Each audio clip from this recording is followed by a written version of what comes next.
Hello, everyone, and welcome to my channel. The timestamps are below, but I highly recommend you watch this intro because September, what the heck? My name is Lola, and as I said, welcome to my channel. As of right now, I have 31 subscribers, and I am so grateful for you.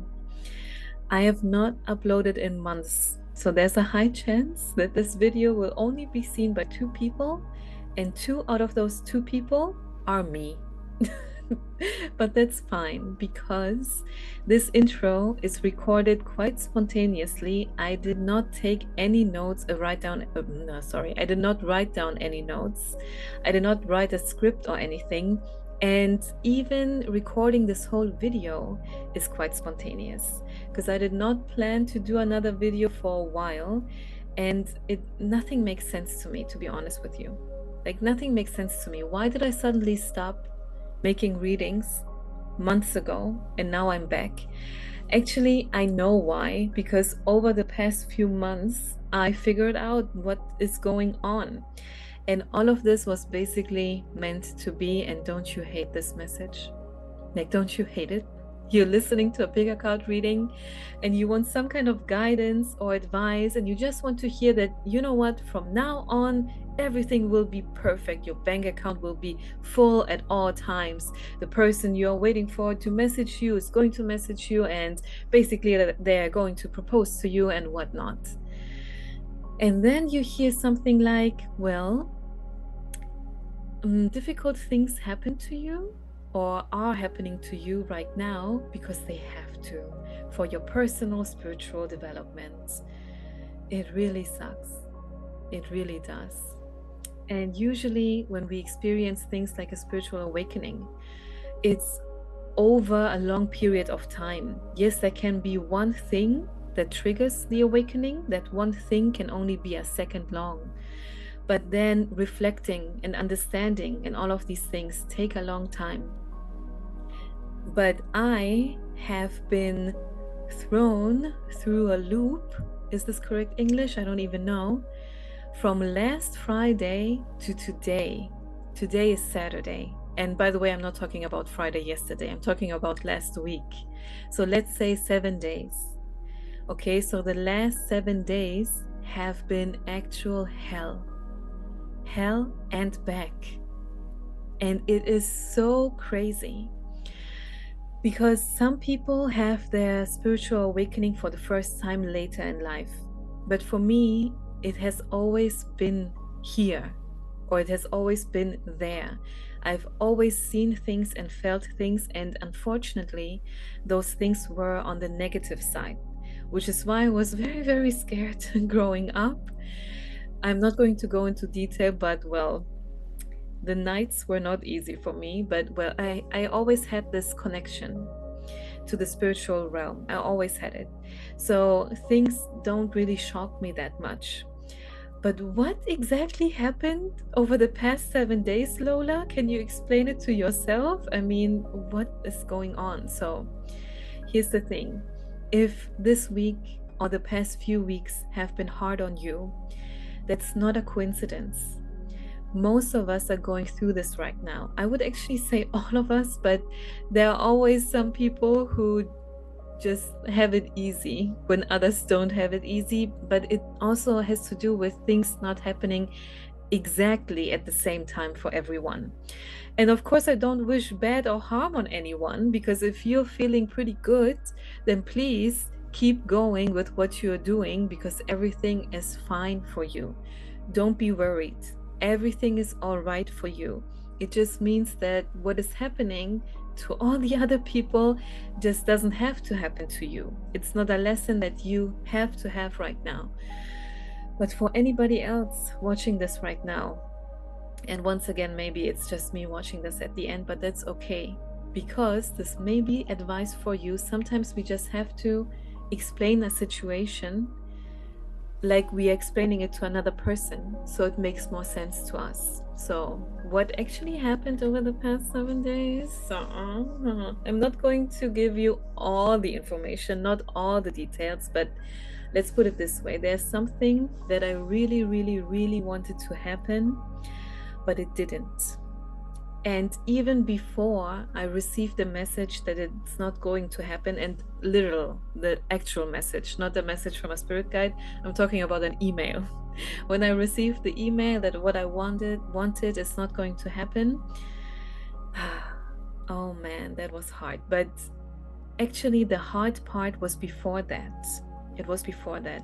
And this is a very harsh lesson, which I wish I didn't have to learn the absolute hard way, because I was praying for this to go the way I wanted it to go. And I wasn't just praying, I was actually begging, and I was begging desperately. And to whoever is watching this, you don't know me, but you're going to get to know me by watching these videos, because I always share some personal things, just like in this intro. I'm not the kind of person to cry in public, and I'm also not the kind of person to talk about crying in private. But I'm telling you now that I wasn't just crying. It wasn't a little bit of weeping, like, you know, in the movies when there's this one teardrop running down your face. It wasn't like that.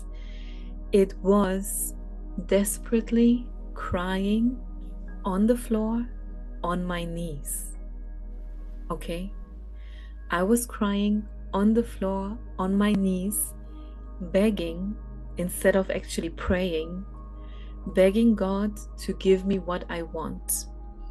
And did I get what I want? Of course I did not. But why am I saying of course? Because apparently, all of a sudden, manifestation is possible for me again. And if you're thinking now, what the heck is she talking about? Isn't this manifestation thing an all-time 24/7 thing that everybody apparently can do? Well, what I have learned on my spiritual journey is what kind of contract my soul signed before it came here to earth to experience human life. If this is now the part that is too woo-woo for you, well then I'm sorry, because I keep going. I would share my story with you now. If you're just here to get entertained a little bit by a pick a card reading, please click on the timestamps. Okay, please just go ahead and listen to the reading. I know that there's a message for you, because there's no coincidence for you to click on this video. For everyone else who's actually open to hearing these kinds of things, stay with me, because I'm telling you. What I've learned, and this was actually a long time ago, this was not this week, this was years ago. I learned that my soul signed a contract, which is actually like so upsetting. Like, how could you do this to yourself, Lola? But I signed a contract that in the first 30 years of my life, I recently, wait, what day is it today? Less than 2 weeks ago, I turned 31. So my soul signed a contract that for the first 30 years of my life, from 0 to 30, I would suffer and suffer and suffer, and then it would be over. And of course, there's a reason behind this. Of course, there was a purpose behind this. It wasn't just for fun. It was meant to be. It had to be this way for me to grow in a certain way, to learn certain things, to let go of certain things, and so on and so forth. So that's a complete other story for another day. But then when those 30 years were over, it was like nothingness. Like nothingness. I mean, it's not like the 30 years are over and suddenly you are happy or something like that. It's not like that. I mean, we are human beings. So when trauma happens to us, we carry that with us. Even if our contract says after 30 years it's over. Oh no, the experiences might be over, but the feelings and the traumas are still here with us. Wait a second. I have to see if I'm still recording. Yes, I am. Okay, this is something that makes me nervous because I don't want to start all over again with the story. So of course, I still have all of my memories and so on and so forth. But when 2024 started, it was actually pretty easy, pretty smooth for me for a long time until September. And then I realized, wait a moment, Last year, September 2023, it was the same thing. So something astrological must be going on in September. And I think it's a combination of many things. It's not just this one planet that's moving. It's a combination of many things. It definitely has to do with the Lionsgate portal. Everybody always talks about of the 8th of August, but that's only when the energies are the strongest. But the Lionsgate portal actually opens a long time before that and closes a long time after that. You have to imagine a huge door, like a very heavy door, where you would have a hard time opening it. Okay, so you are opening that door, okay, and it's pretty slow because it's such a heavy door. And when it's finally open all the way, that's the 8th of August. I want to say the 8th of September, sorry. That's the 8th of August. So that's why people always talk about the Lionsgate portal being on the 8th of 8th, the 8th of August. And because that's when the energies are the strongest, because the door is open all the way. But then after the 8th, it closes again. And it doesn't shut down all of a sudden. It closes as slowly as it opens. So the energies are still lingering around.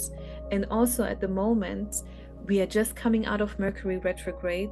We just experienced a very special day where how many? I think 6 or 7 planets were all in the same line. We also have a lot of solar flashes right now. And altogether, 2024 is a crazy spiritual year. It is absolutely crazy.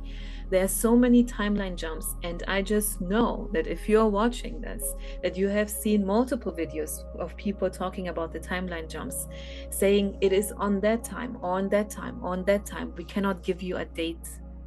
If anyone gives you a date for timeline jumps, well, I certainly wouldn't believe it. We can calculate things like Mercury retrograde, but the timeline jump, no, we cannot do that. Multiple timeline jumps have happened throughout this year. If you are a light worker, you felt it for sure, and it was not easy on you. It's actually an upgrade. We are timeline jumping and we are getting to higher levels. But this is why people talk about growing pains. So it's actually not easy to timeline jump. This is why you probably also felt a lot of anxiety this year, or especially in the past couple of months. So what actually happened? As I said, I did not receive a certain message that I wanted to receive. The crying happened before that. The crying happened before I actually received that message. And the message was not the one that I wanted. And as I said, it must have to do with the fact that I'm apparently suddenly able to manifest again. And then I explained the thing with my 30-year contract. Here's the thing. And this is something that people never believed me, because I too book personal readings. As you might have already booked personal readings, you can book a personal reading with me if you like. And people, when they make general readings on YouTube, they talk about things generally.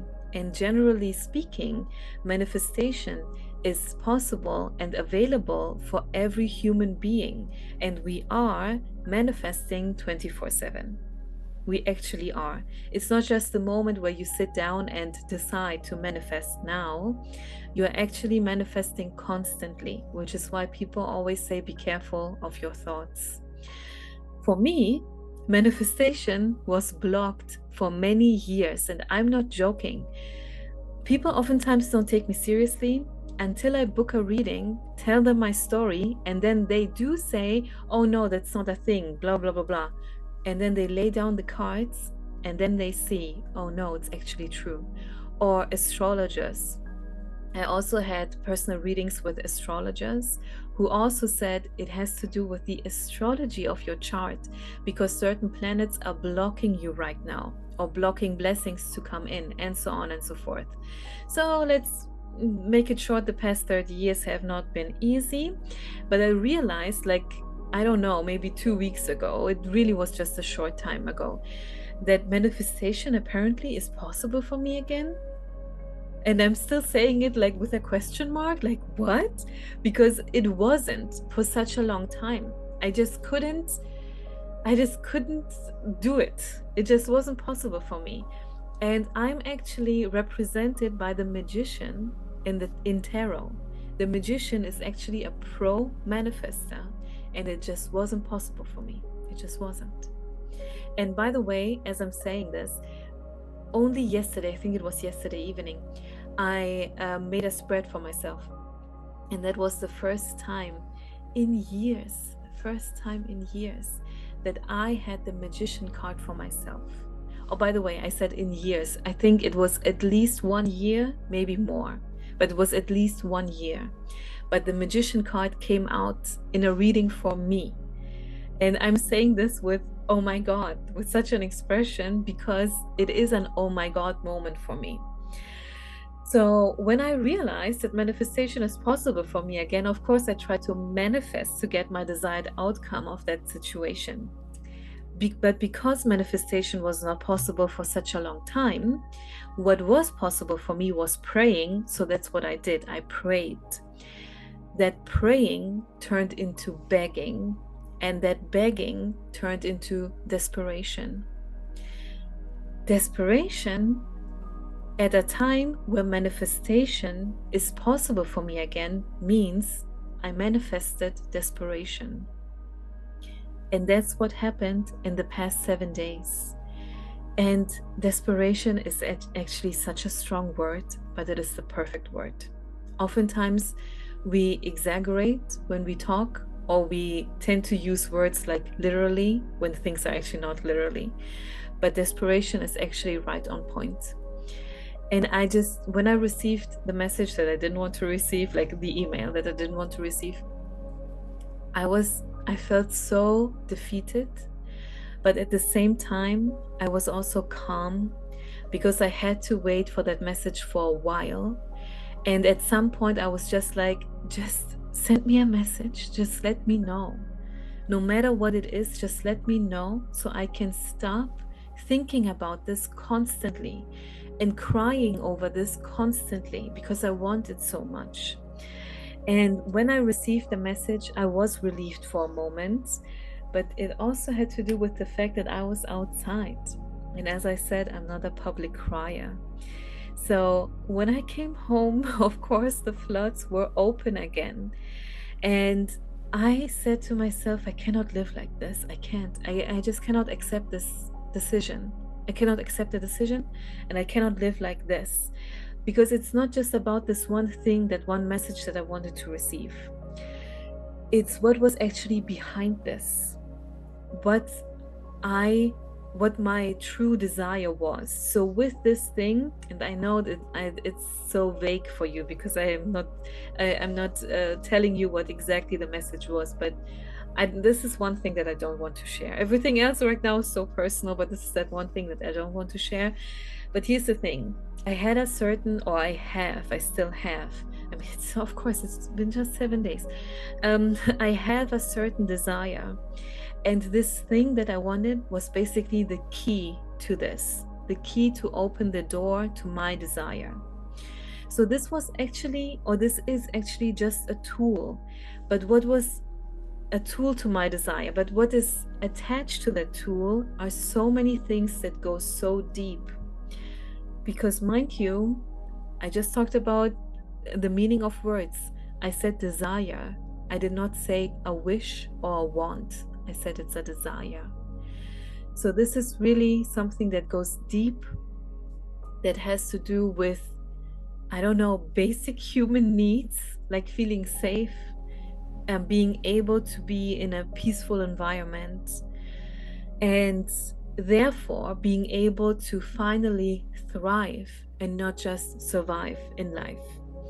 So yeah, I mean, you can probably now understand why I was desperately crying on my knees. And after I received that message, as I said, I couldn't accept it, but I also couldn't accept my own state of being. Because me being in that moment and crying is one thing, but imagine me, or imagine yourself, if you have ever been through something like this, maybe recently because of the September energies. Imagine yourself from an outside perspective, not just seeing yourself crying or yelling or however you express these kinds of emotions, but also the reason why. And now in hindsight, I just cannot believe how ridiculous this must have been if there would have been another person with me in the room. Like, can you imagine? I mean, of course, we are uncomfortable when we see someone crying like that. But let's say it's someone who wouldn't judge.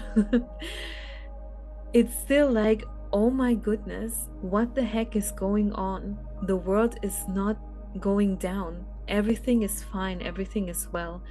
And this is something that I have to remind myself of. On paper, my life is all right. Everything's okay. Everything's in order. But of course, I wanted to improve my life. And I did not receive that improvement. But the way I cried was more like I lost everything that I ever had. It wasn't like that. And I'm saying this to convince myself. Okay? I have no idea who's watching this right now. Maybe everyone who clicked on this video skipped right to the timestamps, if even anyone is watching this. But I keep saying this to convince myself too. And this is something that I advise you to do as well. Not only to sit down and explain your situation as if you're talking to another person, but to also remind yourself, so wait a second, what actually is my situation? Like on paper, what is actually going on? Am I okay? Or do I actually struggle? And if I struggle, how can I solve this problem? Do I have to ask for help? A person who I know, an institution, or my spirit guides, and then work from there. But maybe on paper, just like for me, everything is all right, everything is fine. So we can breathe through, okay? We can breathe through. We don't have to be afraid. Everything's okay. But of course, the message that I received opened a lot of wounds. And I knew that those wounds were not healed, not completely. It's not like I shoveled them down and never reflected on them and tried to heal or anything, not at all. But it's like some things might not ever heal 100%, or maybe it just takes more time. But of course, these were things that I have been healing, but they were not healed 100%. So it did hurt a lot to receive the message that I received. So, and then I started thinking about what this actually means for me, like in a literal sense, not in a spiritual sense, not when it comes to my psychological health, which we have to talk about in this context when someone desperately cries on their knees, because this is serious. Yes, I'm laughing right now, but it is actually serious. But I was trying to figure out, what does it actually mean for me in concrete terms? And then I thought about things, and I thought about them, and I thought about them, and at some point I said, wait a second, stop. Just stop. You are overthinking these things. What you are imagining is actually not true. It is actually not true. The things, and why is it not true? Because the things that I was overthinking about and the things I thought would come for me, like literally, I mean it, literally come for me, so that I would have a lot of problems in the next few months. All of these things are not true. But why are they not true? Like, does it mean that it cannot happen? Oh yes, it can happen. But it's not true because, and now we're getting to the next point, which I don't know if you're open to talk about, the matrix. Okay? The things that I'm worrying about all belong to the matrix. The message that I wanted to receive, so the key to the life that I wanted to have, is not part of the matrix. That's actually outside the matrix. The things I'm worrying about are not only inside the matrix, but they are actually the most important and strongest tools of the matrix, the things that keep us stuck where we are. So I said to myself, stop right here, Lola. It is not real. The matrix is not real. It is just a game. It is a very painful game. It can also be a fun game. But at the end of the day, it's a game. This game has rules, and we are players in that game. And as long as we are human beings, we have to play along, because no matter how far we try to get out of the matrix, and we can to a certain extent, we will always somehow be part of this. When people, like in these Alpha Bro podcasts and motivational videos and so on and so forth, most of the time when it's about finances, when they talk about getting out of the matrix by being financially free, that is not true. You can have millions in your bank account and still be deeply ingrained in the matrix. One thing does not have anything to do with the other. That's not right. Of course it has to do with the other thing, but it's not like they even each other out. It doesn't work like that. That's not what a matrix is. Okay? So me trying to get out of this, improving my life, was a spiritual thing. That was spiritual. With spirituality, you can beat the matrix. You can. But no matter how spiritual we are, at the end of the day, we are a soul, but in a human body. And the human body is a player in the matrix. So there are certain things where we have to play along, things like paying our taxes, for example, going to work, stuff like that, the basics. Okay, so basically the basics, those things, we have to follow the rules. We have to play along. But spiritually, mentally, we can escape the matrix. Okay, without getting lost in daydreaming. Okay, I mean actually escaping.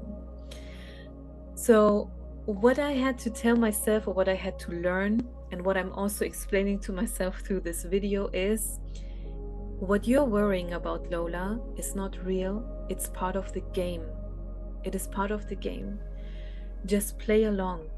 You are just one player of millions, one out of millions. Okay, so if you ever, maybe right now, in the past, in the future, because there's something that hits all of us, ever have any kind of struggles when it comes, for example, to finances, when it comes to the government, always keep in mind, you're just one out of many.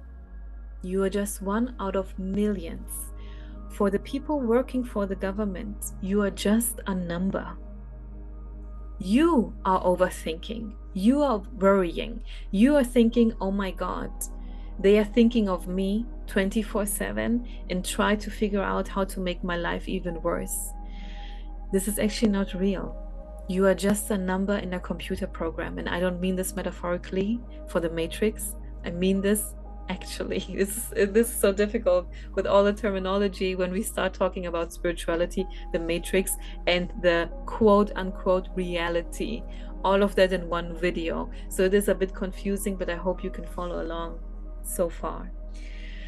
So if these things ever happen to you, if they're happening right now, in the past, in the future, keep that in mind. We can always solve matrix problems on paper. We can always solve them. And if you're thinking right now, yeah, I know we can solve them on paper, but that's my problem, because there's more to this than just solving them on paper. Stop right here. Stop it right here. Okay? solving these things, being able to solve these things on paper, solves the problem. It solves the problem. Take a piece of paper, actually do this. Take a piece of paper and write down, this happened, how can I solve this? This is the plan. Or if this happens, how would I solve this problem? This is the plan. Don't be too attached to the plan, because you have to be open for the universe to help you out. If you are too attached to the plan, you're basically shutting the door for the universe to come in and help you. You know why? It's not a mean thing. It's not a punishment thing. It's actually a message that you're sending to the universe, because the universe thinks, oh, well, they have a plan, so I'm not needed here. Okay, my work is done.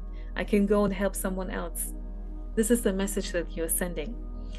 So what you should do is write down a plan. Figure out what can you do in your situation. Once you know what you can do, you can let go. You can let go. Because you know if XYZ happens, you will do ABC. You know the plan is here. There's no need to worry anymore. It is done. It is solved. And as I said, still be open for the universe to come in and help you. This is what I mean by solving the problem on paper. Solve matrix problems on paper, because at the end of the day, that's all that they are. Strategy, thinking, planning, all of these things belong to the matrix. But feeling, meditating, also things like even daydreaming, these things, praying, they don't belong to the matrix. That's another level. That's a level that the matrix can never reach. They can't. Why can they not? Because the matrix is on a low vibration. It's on a low vibration. Meditating is on a high vibration. The matrix cannot reach that up high. They can't. This is why it hurts us constantly to keep us low. This is why they do this all the time. And the thing that feeds the matrix, imagine the matrix is actually a creature. My accent, I apologize. It's an animal, okay? Let's call it an animal. Imagine the matrix is an animal, and it lives off of negative emotions. Stop feeding the matrix. Stop feeding it. Don't feed it anymore. And if there's one thing I hate, it's when people tell me what to do when I'm not feeling very well. So I'm recording this right now, but let's say I'm the viewer, I'm the watcher, and I am really, as I said before, on my knees crying, and somebody tells me stop feeding the matrix. In that very moment, I would not be very open to that. I would say, shut the F up, Lola, I'm gone. I'm watching another video. So if this is the mood you are in right now, best believe that I can totally understand. I understand that. This is coming from my heart to your heart. This is coming from my knowledge and experience that I had to learn the hardest way. Not the hard way, but the hardest way. And I'm not talking about the past 7 days. I'm talking about the past 30 years. From my heart to your heart, don't feed the matrix. It doesn't deserve you. It just doesn't deserve you. And speaking of me earlier, as being someone who cries publicly, I'm on the verge of crying right now. They don't deserve us. Do you know who deserves you? You. Okay? Say it with me right now. If you're watching this while you're walking outside, I don't know, in the train, at work, okay, I understand that you don't want to say it out loud, but say it in your mind at least. But if possible, say it out loud. I deserve me.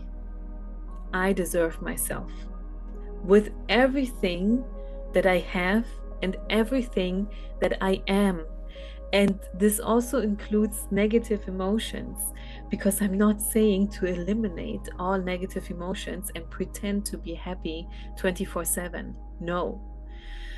What I'm saying is, don't feed the matrix. This is why I'm saying solve your issue on paper.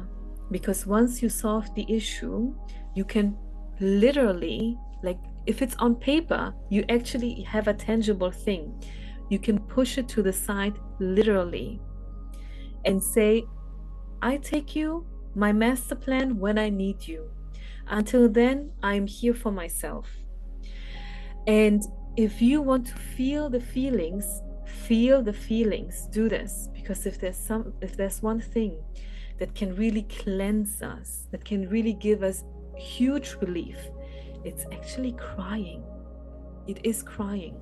If you are a man watching this, this is the reason why women are scared of men who talk about that they never cry. And it's a majority of men who proudly say, oh, I haven't cried in years. I haven't even cried when my parents died. This is not something to be proud of, because your emotions are being released one way or another. And especially crying is one thing. If you shove it in and don't let it out, it finds its way out. And you know how? Aggression. This is why women fear men who even proudly say that they don't cry. I'm sorry to break it to you, but you're actually doing it wrong. You have to feel the feelings. And of course, I'm not talking about go outside and cry in public.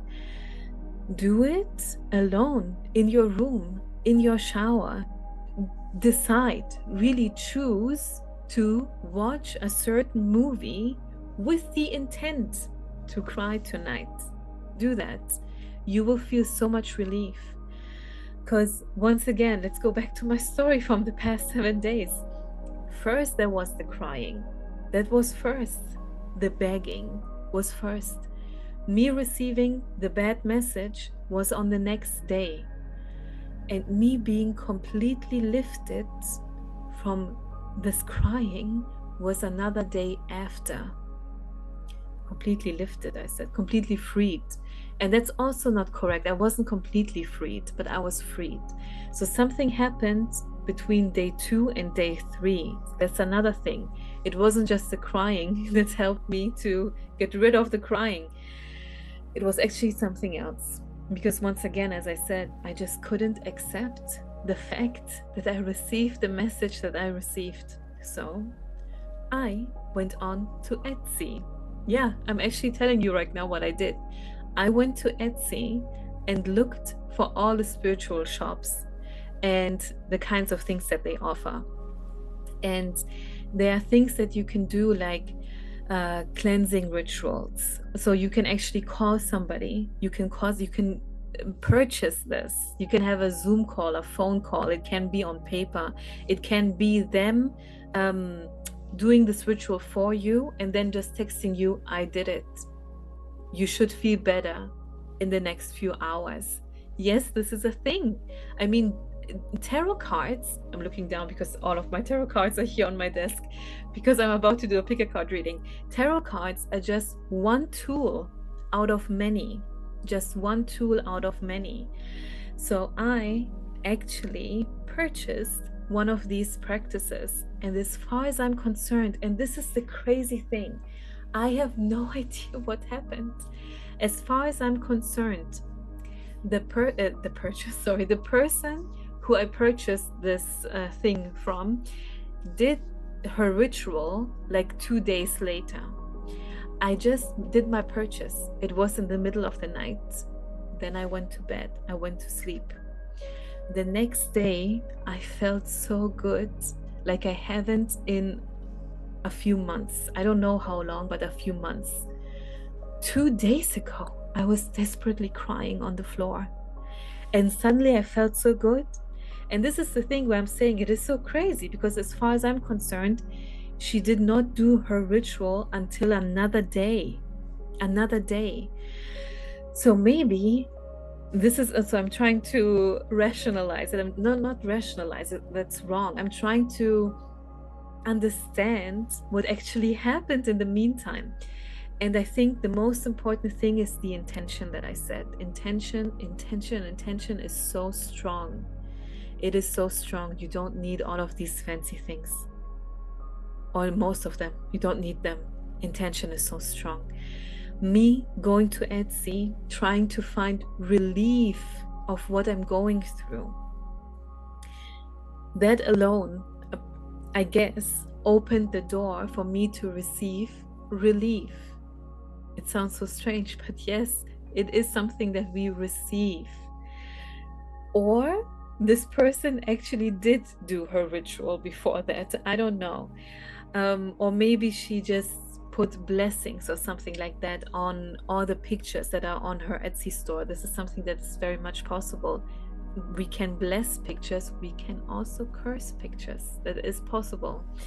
And maybe it was something like that. I don't know what it was. I honestly have no idea. But I know what I felt, and I know what I experienced. And you know what I experienced? Oh, guys, I have to tell you the story. The intro is so long, but I knew it would be long. It's okay, because this is my story. So, as I said, I purchased that in the middle of the night.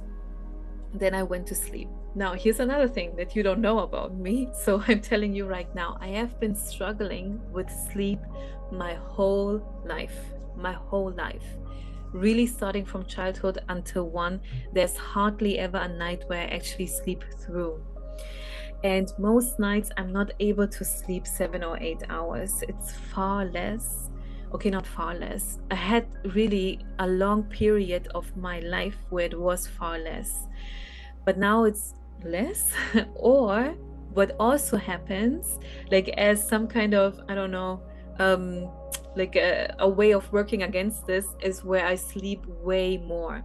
So there's not really a balance. And it's not just the sleeping, it's what happens at night. And I don't want to scare you. It's fine. Don't worry. Everything's okay. I have to say this. Everything's okay. You are safe. Everything's all right. When I was a kid, when I was a child, there were spirits around me for a long time. As a teenager too, there were always spirits around me.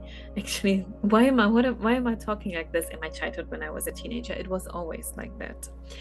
Only in the past maybe 2 or 3 years, where I learned how to handle the spirits, they actually left me alone. Not every night, but most nights.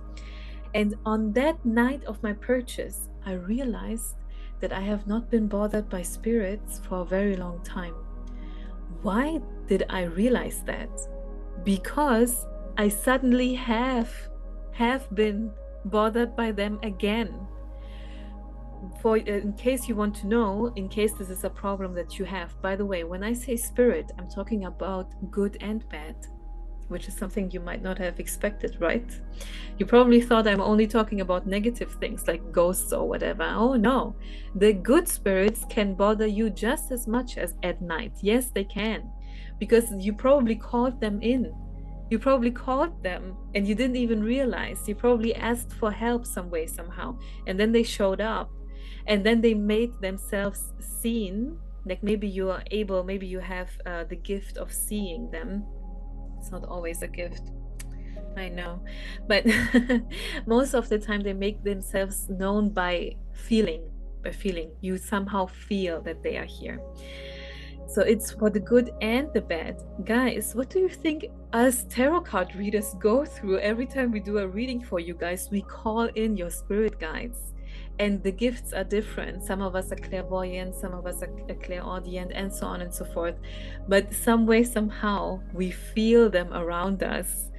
And if that creeps you out, well, that's why you're watching YouTube videos. You're not doing those readings yourself. But it's actually fine. It's okay.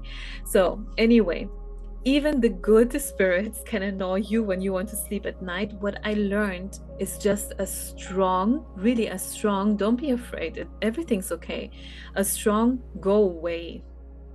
Yeah, You just tell them, go away.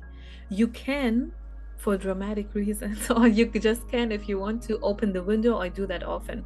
Open the window and really do like a hand movement and tell them, go, just go away. Leave me alone, go away. When I was a child and a teenager, this time actually, when I was a child and a teenager, I was too afraid. I thought I had to shrink myself and be like, oh, please, please, please go away. It's not like that. We have some universal rules. We have law. We have actual law, not just the laws of our countries, but the universe has a law. One of the most important laws is that the dimensions can actually not mess around with each other. They do, unfortunately, and also fortunately. I mean, it can also be positive, of course. I mean, as I said, we're calling in spirit guides when we need help. But actually, wait, let me say it again. It's not about the dimensions messing around with each other. Sorry, I did not say it correctly. It's about the different kinds of beings. It's the different kinds of beings. So you can call in angels and spirit guides, and also you can also ask God. Of course you can ask God for help. But that's the thing, you have to call them in. Why do you have to call them in? Because you as a human being have free will. They're actually not allowed to come in and mess around with you or help you uncalled for. This is why we say calling, unless you actually ask them to do so. The only time they truly intervene without you calling them in is when it's something very serious and they have to. Okay, they have their own rules and they know what they're doing. Let's not think about that. We are still human beings at the end of the day. We have our own thing going on down here. Let me check one time again if I'm still recording. Okay, this makes me nervous. I will not record all of what I'm saying right now again, okay? So I had to check that out. So different beings from other dimensions cannot just like that appear and bother us. But sometimes they do, because they're breaking the law. We either call them in or they are breaking the law. And as they are doing this, you are in the right. You are actually the one in the right. So you don't have to be afraid. Just tell them, get the heck out of my room. Get out. Even if it's an angel. Yes, I know it's not nice. I know. But sometimes you have to say it in a bit of a stronger way. Tell them to get out. You're fully aware of them being here and you don't want them here. So get out. Okay, so this was just something for you to know. My leg is about to fall. Sorry, I'm not cutting anything. I only have 31 subscribers. Do you think I'm a pro YouTuber? I have no idea. I love my 31 subscribers. So this is what I call love. I swear. Only, I think, was it yesterday or 2 days ago, the tarot priest. Oh no, she changed her name. I'm so sorry. It's Energy, as she's called now. She uploaded another video, or was it an older video that I watched? No, I'm not sure. But in one of her videos, she said that she hasn't been uploading for a long time, but she still gained subscribers. And this is what she calls unconditional love. And I'm a new, teeny tiny, small YouTuber, and I have 31 people who want to watch what I'm doing. Like, wow, this is what I call unconditional love. Thank you so much. And now back to what I said, I'm not cutting anything out. So if I move around on my chair, I leave it in. Okay, let's go back to what I wanted to say. So I ordered this ritual in the middle of the night. That night, I actually had a very deep sleep. But moments, like really moments before I fell asleep, I suddenly felt a presence in my room. All of a sudden, I felt a presence in my room, and I immediately went back to what I already taught myself, because I kept doing it so many times. So you have to also get used to it. This is also like a little game you can play with yourself. I immediately went back to get out of my room. I don't want you here. I want to sleep peacefully. Get out of my room. And I also sometimes, when I know that it's angels, or most of the time, when I know that it's angels, I tell them, thank you for being here. Thank you.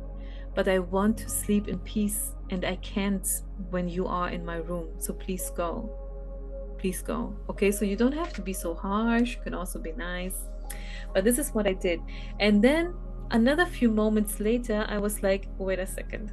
If this was the person who I booked that ritual from, maybe it was her. Maybe it was her spirit in my room and I sent her away. Well, great. Now I paid for this. And then I told her to get out. But no, everything was fine. But something shifted. Something that night shifted. Because here's another thing. I have very, very vivid dreams. Very vivid dreams. Like, I don't want to say this about myself because then people are like, oh yeah, really?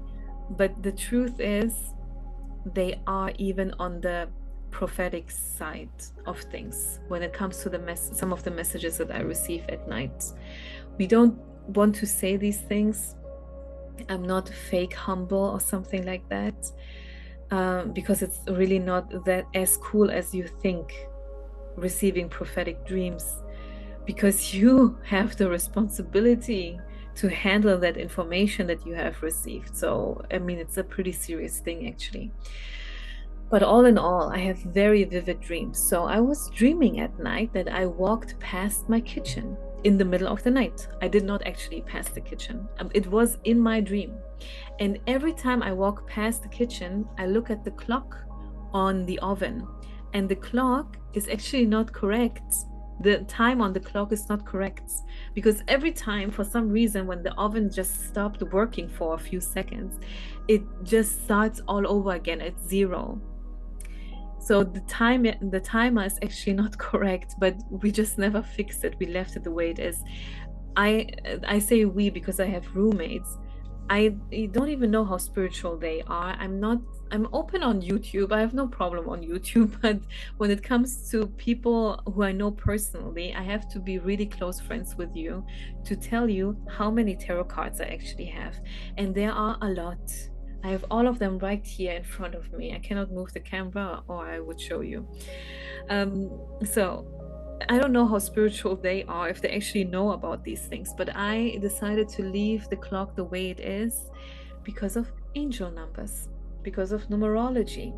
So in my dream, let's say it this way, in reality. So in an awake state when I'm not sleeping, every time I pass the kitchen, I look at the clock and see what the timer says. And in my dream, I passed the kitchen twice, like back to back twice. One time I walked past the kitchen, I looked at the clock and it said 1000. So it was basically a wrong 10 o'clock because the clock is not correct. But the timer said 10 o'clock.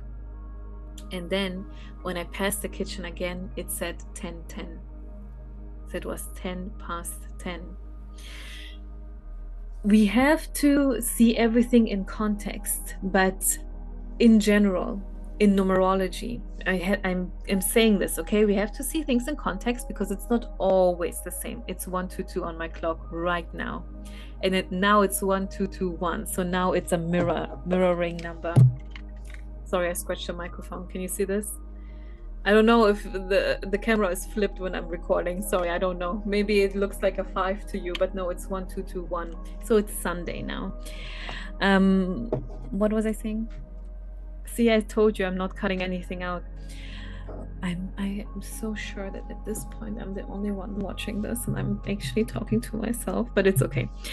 What was I saying? Oh yeah, so we have to look at things in context. So the meanings are not always the same, but most of the time they are. So the number one actually stands for a new beginning. Okay, so also in numerology, when you have a number 1 year, which for me will be next year, by the way, so it all makes sense because I'm closing what is left of my past 9 years. It's always a 9-year cycle, of course, from 1 to 9. I'm closing what's left of this 9-year cycle to start my number 1 year next year, which for the collective, by the way, is a number 9 year because we have 2025. 2 + 2 + 5 is 9. Everything's all over the place. My goodness. So the number 1 stands for new beginnings. The number 10 stands for things finally ending, but it can also be wish fulfillment. And especially when it's 10-10.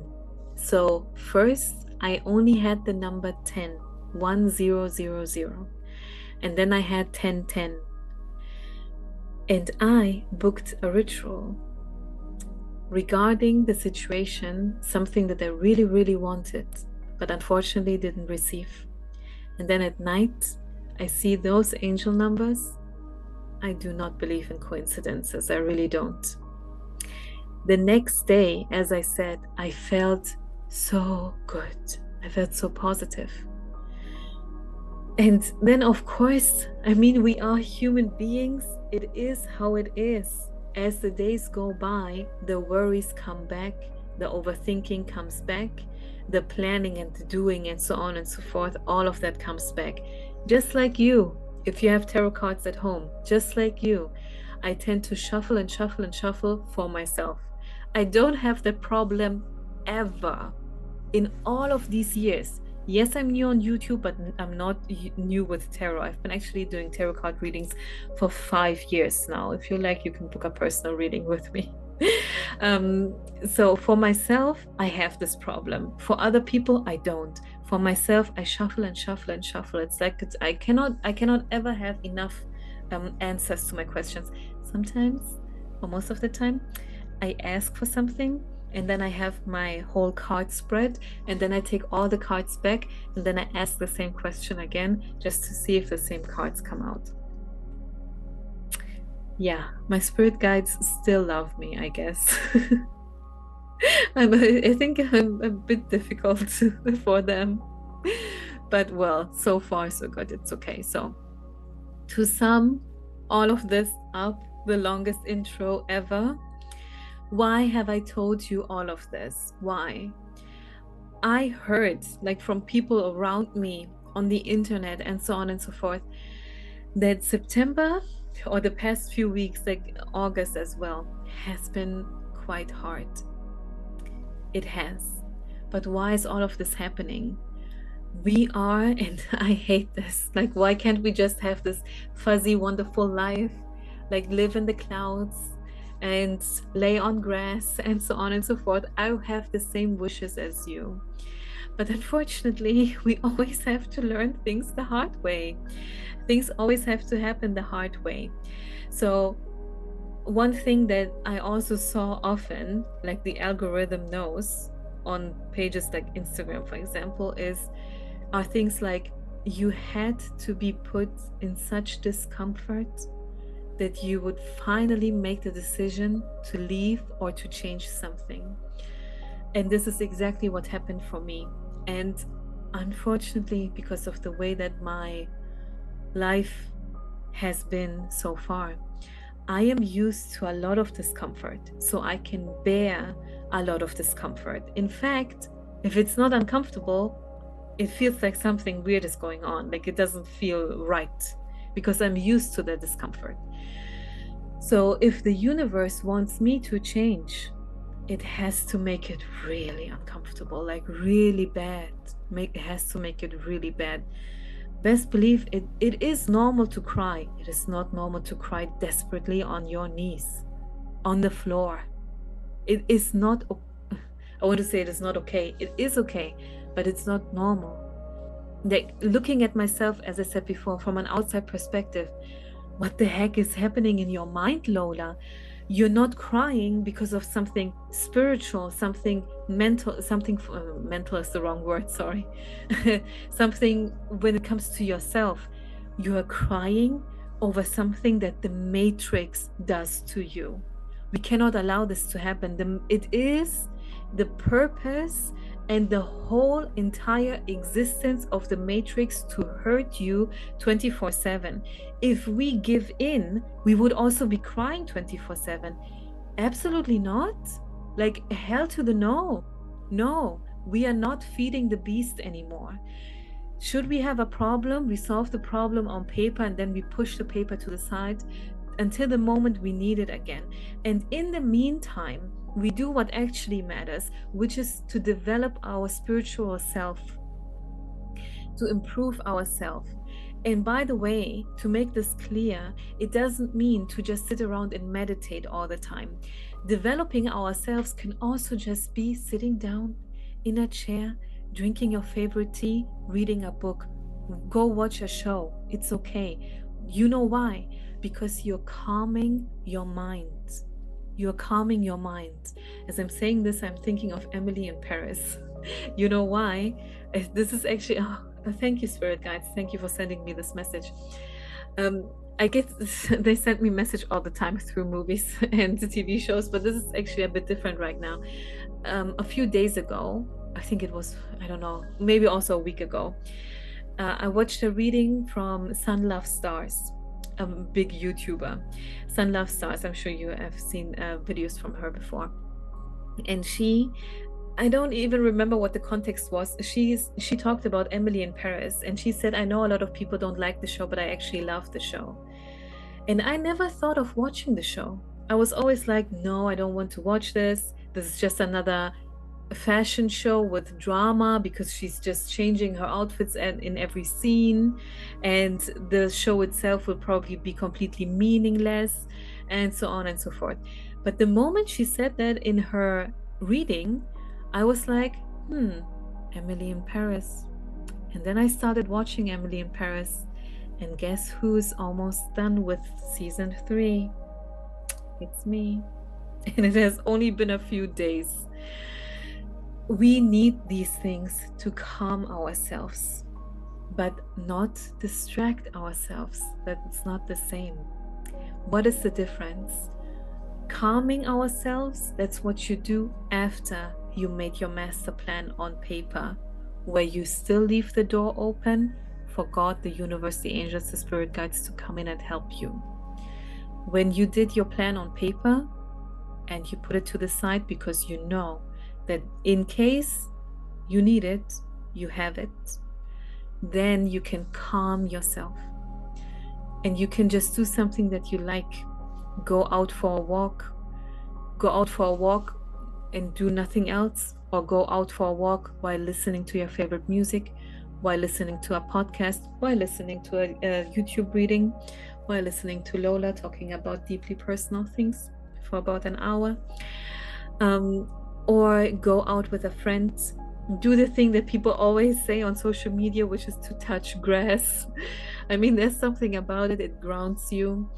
Go and cook your favorite meal. All of these things, they calm us down. And we need that calmness, because if we stay in that overthinking state, we get deeper and deeper and deeper in our vibration. And that's what feeds the matrix. That little freaking BITCH, I have to censor myself, all the things I would like to say, all the things that I would love to say. But this freaking BITCH does not deserve us. Once again, who deserves you? You. Only you.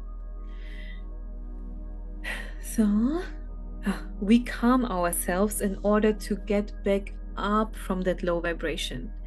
Because is it easy and fun to create a plan in case SHIT hits the fan? It rhymes.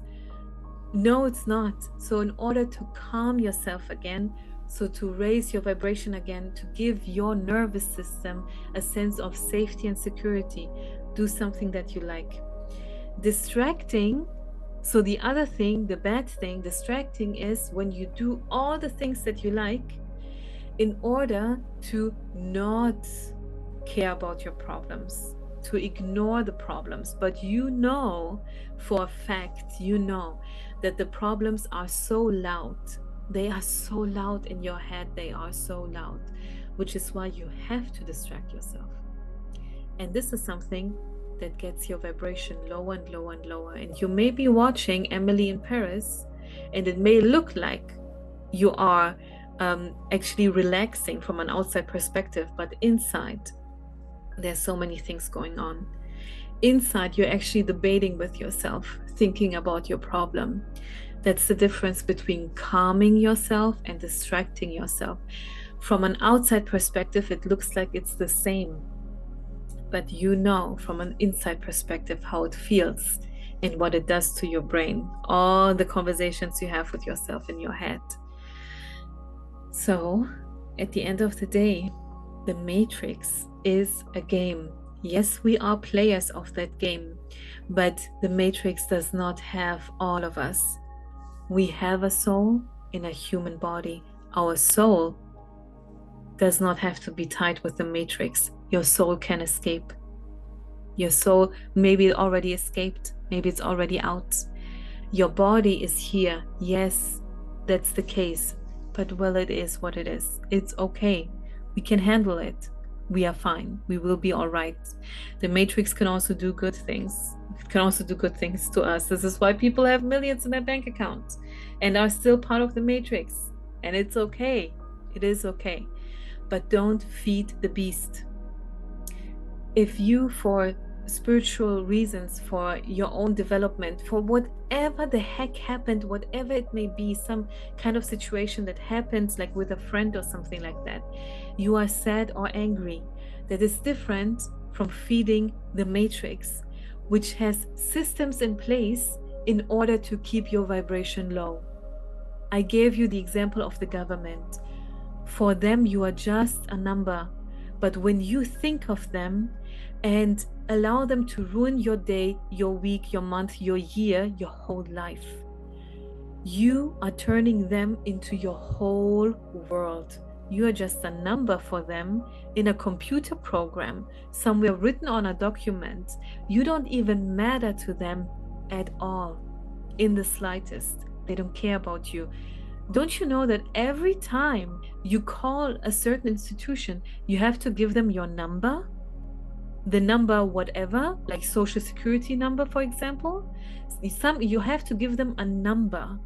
You're not even a name. You're not even human enough for them to be called by your name. They don't type in your name. They type in your number. You're just a number for them. You're just a number for them. Don't turn them into your whole world. They don't deserve this. Do not turn them into your whole world, which is what you would do if you feed the beast with your emotions.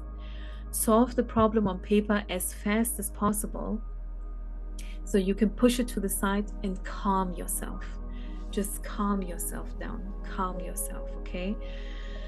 I titled this video, or I put it on the thumbnail.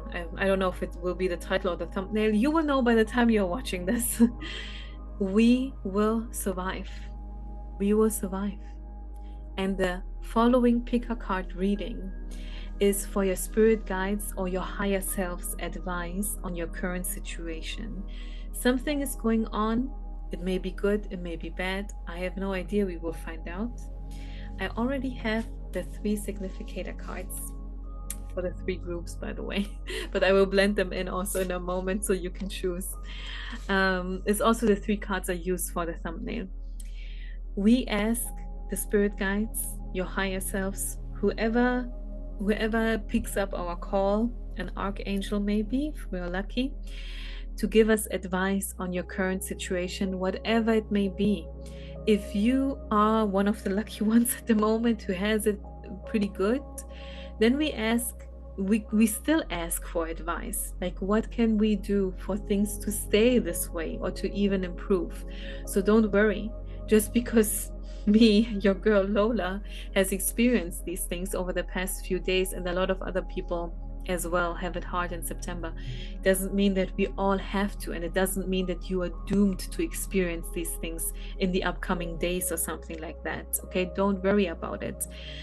Worry is another way to feed the beast. Don't feed the beast, only feed yourself. Go get yourself a piece of cake and a cup of tea or coffee or water. It's even better, okay? And then enjoy your pick a card reading. Thank you so much for being here. And if any of my 31 subscribers are here after me 1 hour of talking in the intro, thank you so much. I really love you. Yes, I'm talking about love, and I don't say love lightly. I have love for you. And I'm very grateful for you. Enjoy your pick a card reading.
Hi, group number 1, and welcome to your reading. This is your September guidance for something that is currently going on in your life. So it's not just specifically for September, but I chose this month because, well, the energies are wild. If you watch the intro, and I don't blame you if you haven't because it's an hour long, but if you watch the intro, then you know what's up.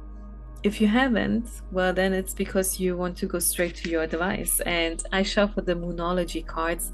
I just love them. I don't know what it is about them, their design.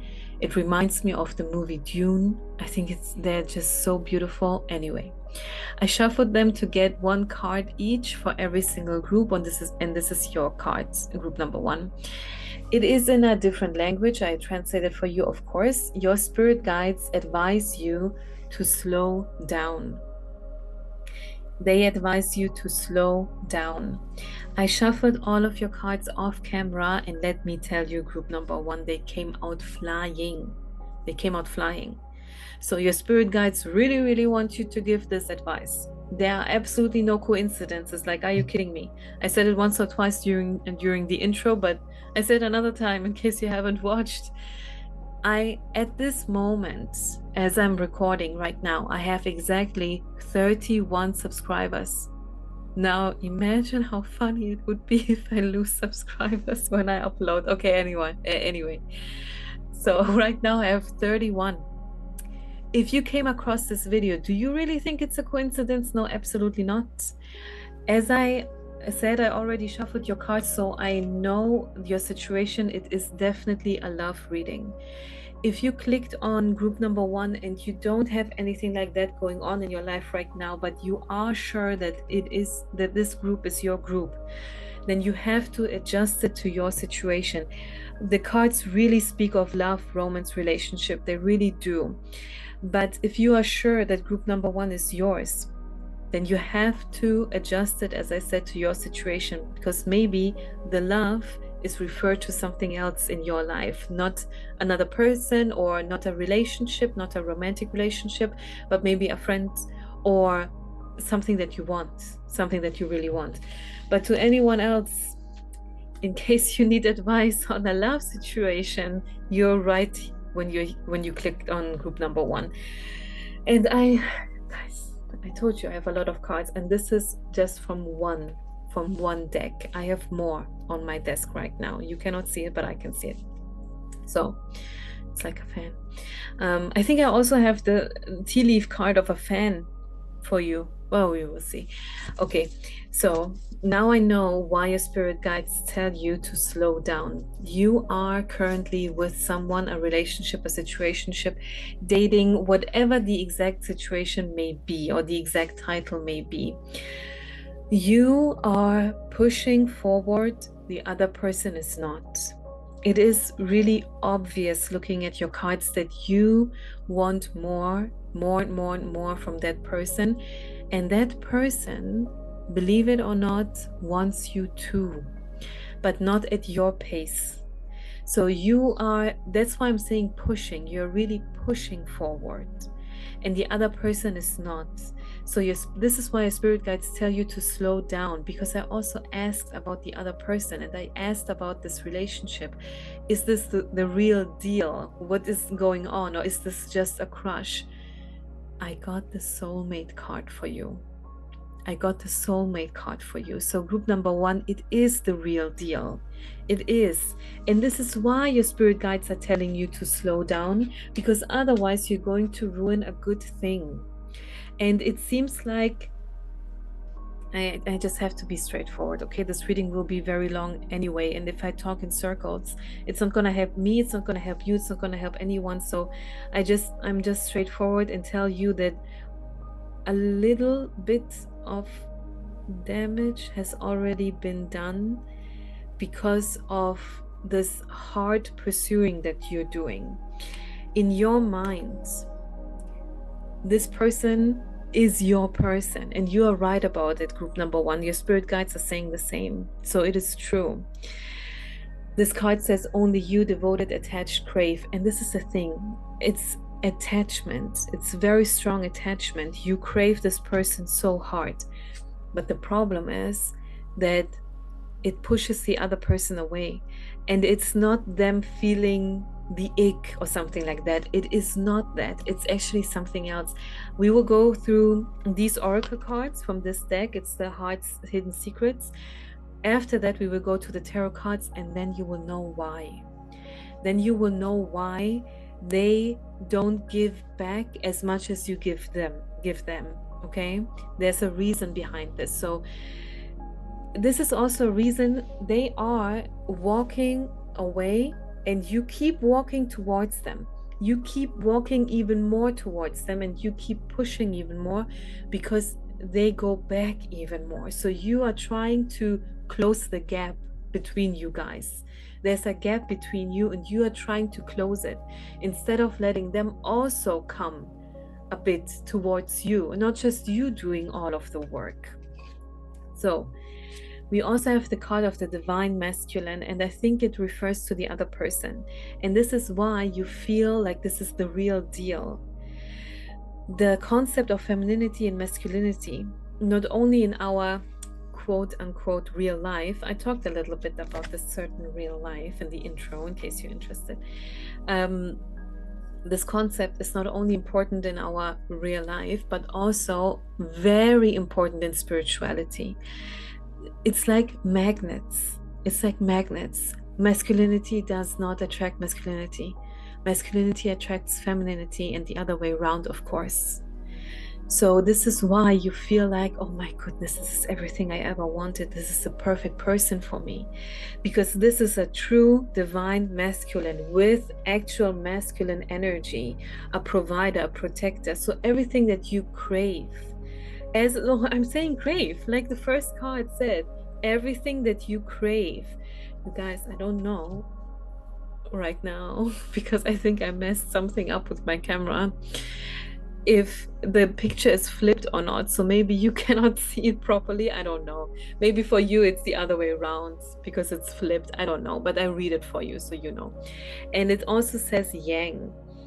Of course, because femininity and masculinity, that's the yin and the yang energy.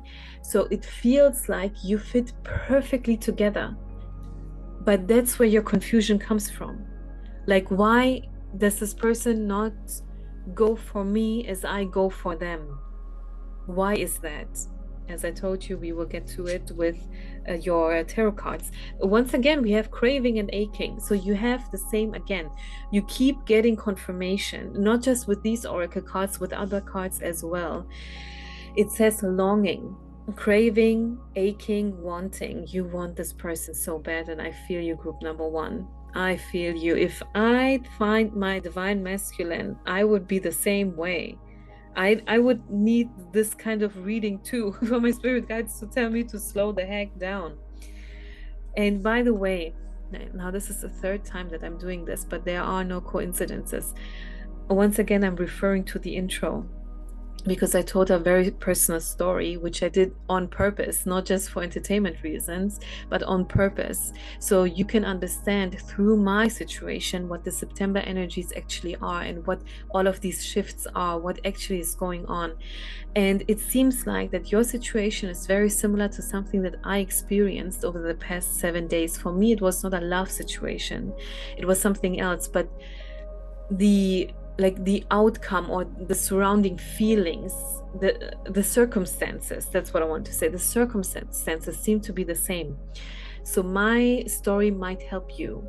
I mean, you can watch this reading till the end and then go back to the intro, whatever you like. I'm just letting you know that it could help you, because it really reminds me, looking at your oracle cards, it really reminds me of my situation and how I felt. This is why I can relate to you right now, group number 1.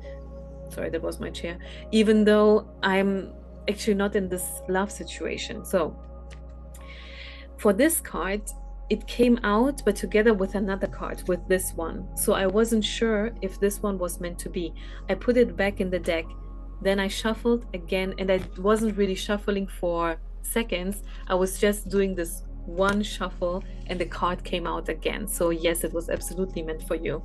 The thing is, this is the only card of all the oracle cards from this deck where I wasn't drawn to the words. I wasn't drawn to the words. I was drawn to the picture. And in the picture, you can see a wall. I'm pretty sure you know the tea leaf cards. I don't think this is the very first tarot card reading video that you've ever seen. I have also the tea leaves for you. You know these tea leaf cards, these round ones. We have a lot actually for your reading as well. In those tea leaf cards, there's a card with a wall. And this was what I immediately thought of when I looked at this card.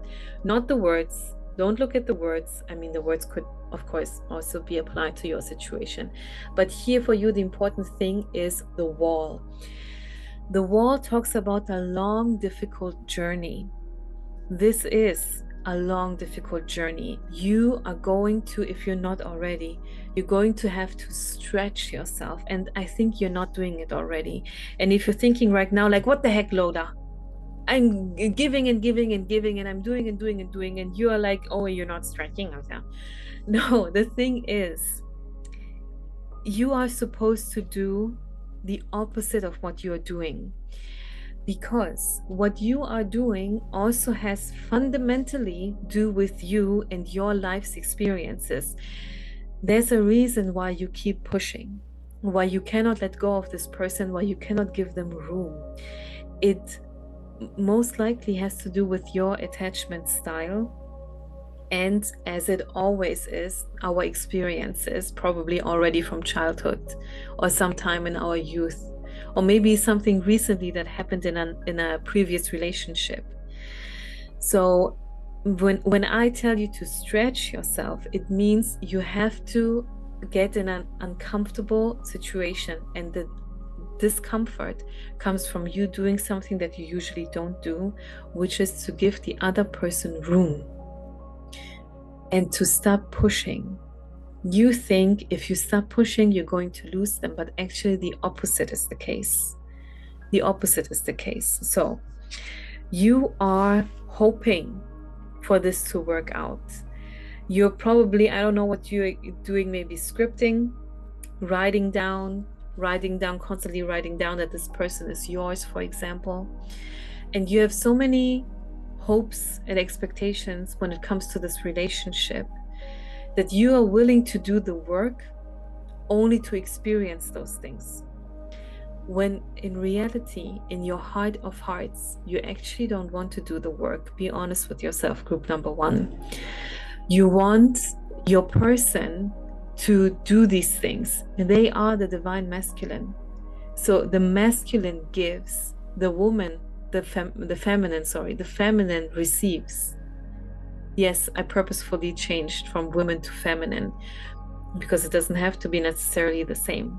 It can also be flipped the other way around. So what you actually want is for your person to give you, but you want them so bad that you are willing to do the giving.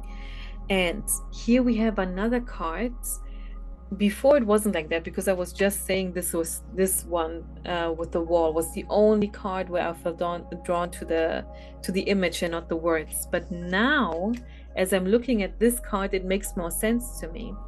Before, it didn't make sense to me. The card says, so this next one, it says obscurity, secrets, mysteries, concealing. But in the grand picture of all of your cards, because as I said, I have already laid out all of your cards, so I know. In the grand picture, the words don't make sense. But what makes sense is, once again, the image. Either you trying to hide your face because you're trying to hide your true emotions, or your person trying to hide. You know how we do this when we, I don't know if you do this, I sometimes do, when we have our sweatshirt and we have put it over our face. It's like when you hide under your blanket, it's the same thing. You want to have a break and push the world out for a moment. And it makes so much sense to apply this to your person when we look at the tarot cards, which we will talk about in a moment, but I still have some more oracle cards. So here, I mean, this is obvious. We have the card of chasing, because you are chasing them, which is, we have the card of pain, very painful for you. Of course it is. If he is, or if that person is the divine masculine, then, and you are a perfect pairing, then you are the divine feminine. So of course the chasing hurts you. And I really don't care about political correctness, and I don't care about in 2024 the women can do it. It doesn't matter. That doesn't matter. Whatever concept we create for our culture and our society in this year, because next year it will be something else again. These things constantly change to keep you on your toes. No matter what it is, at the end of the day, the masculine pursues, the feminine receives. And because that is not the case in your situation, it is very painful for you. Do you see this pain card? It is in black and white. The other cards were not in black and white. Why is it in black and white? Because it takes away all the colors of your life. Let's look at the hope card again. It's a woman in a field of flowers, because this is what you want. But what you got is pain. And what you want is commitment. It says marriage promises fidelity. This is what you want, commitment.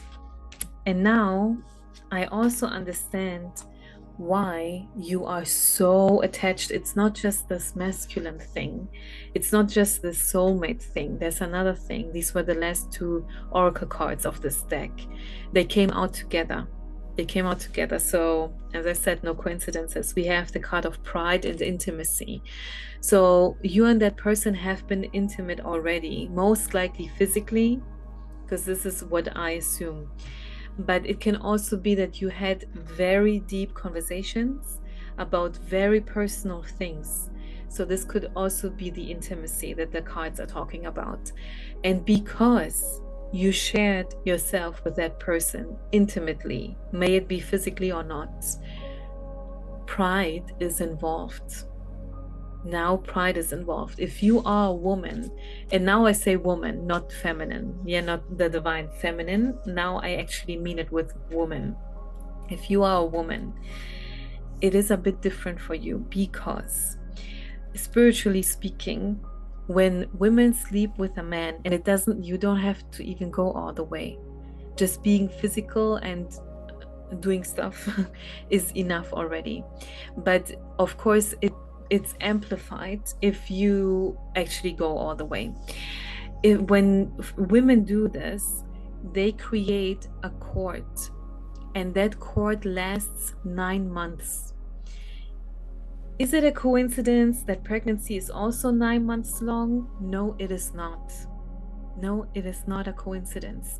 So it means even if it's a one-night stand, it doesn't matter. It means that you will be attached to this person for 9 months.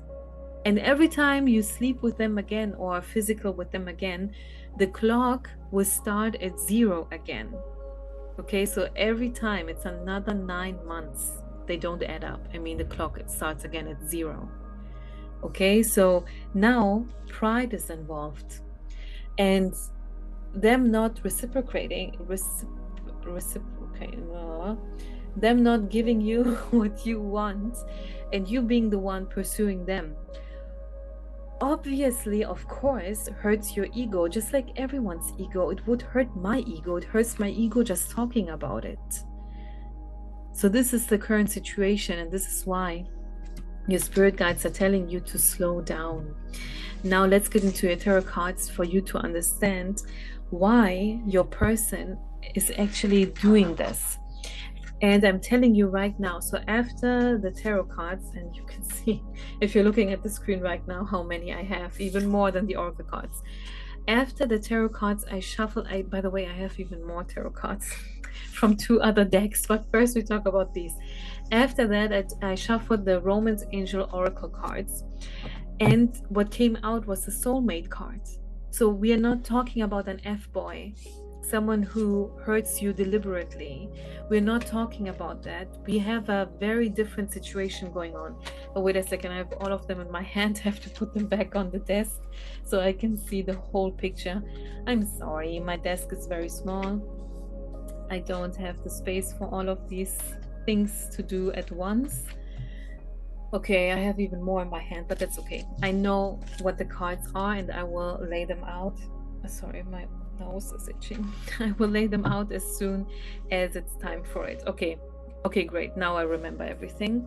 So I will show you the cards in a moment, but let me look at them on the desk while I'm talking to you. The first card that came out was the Knight of Cups. The Knight of Cups is like pure romance.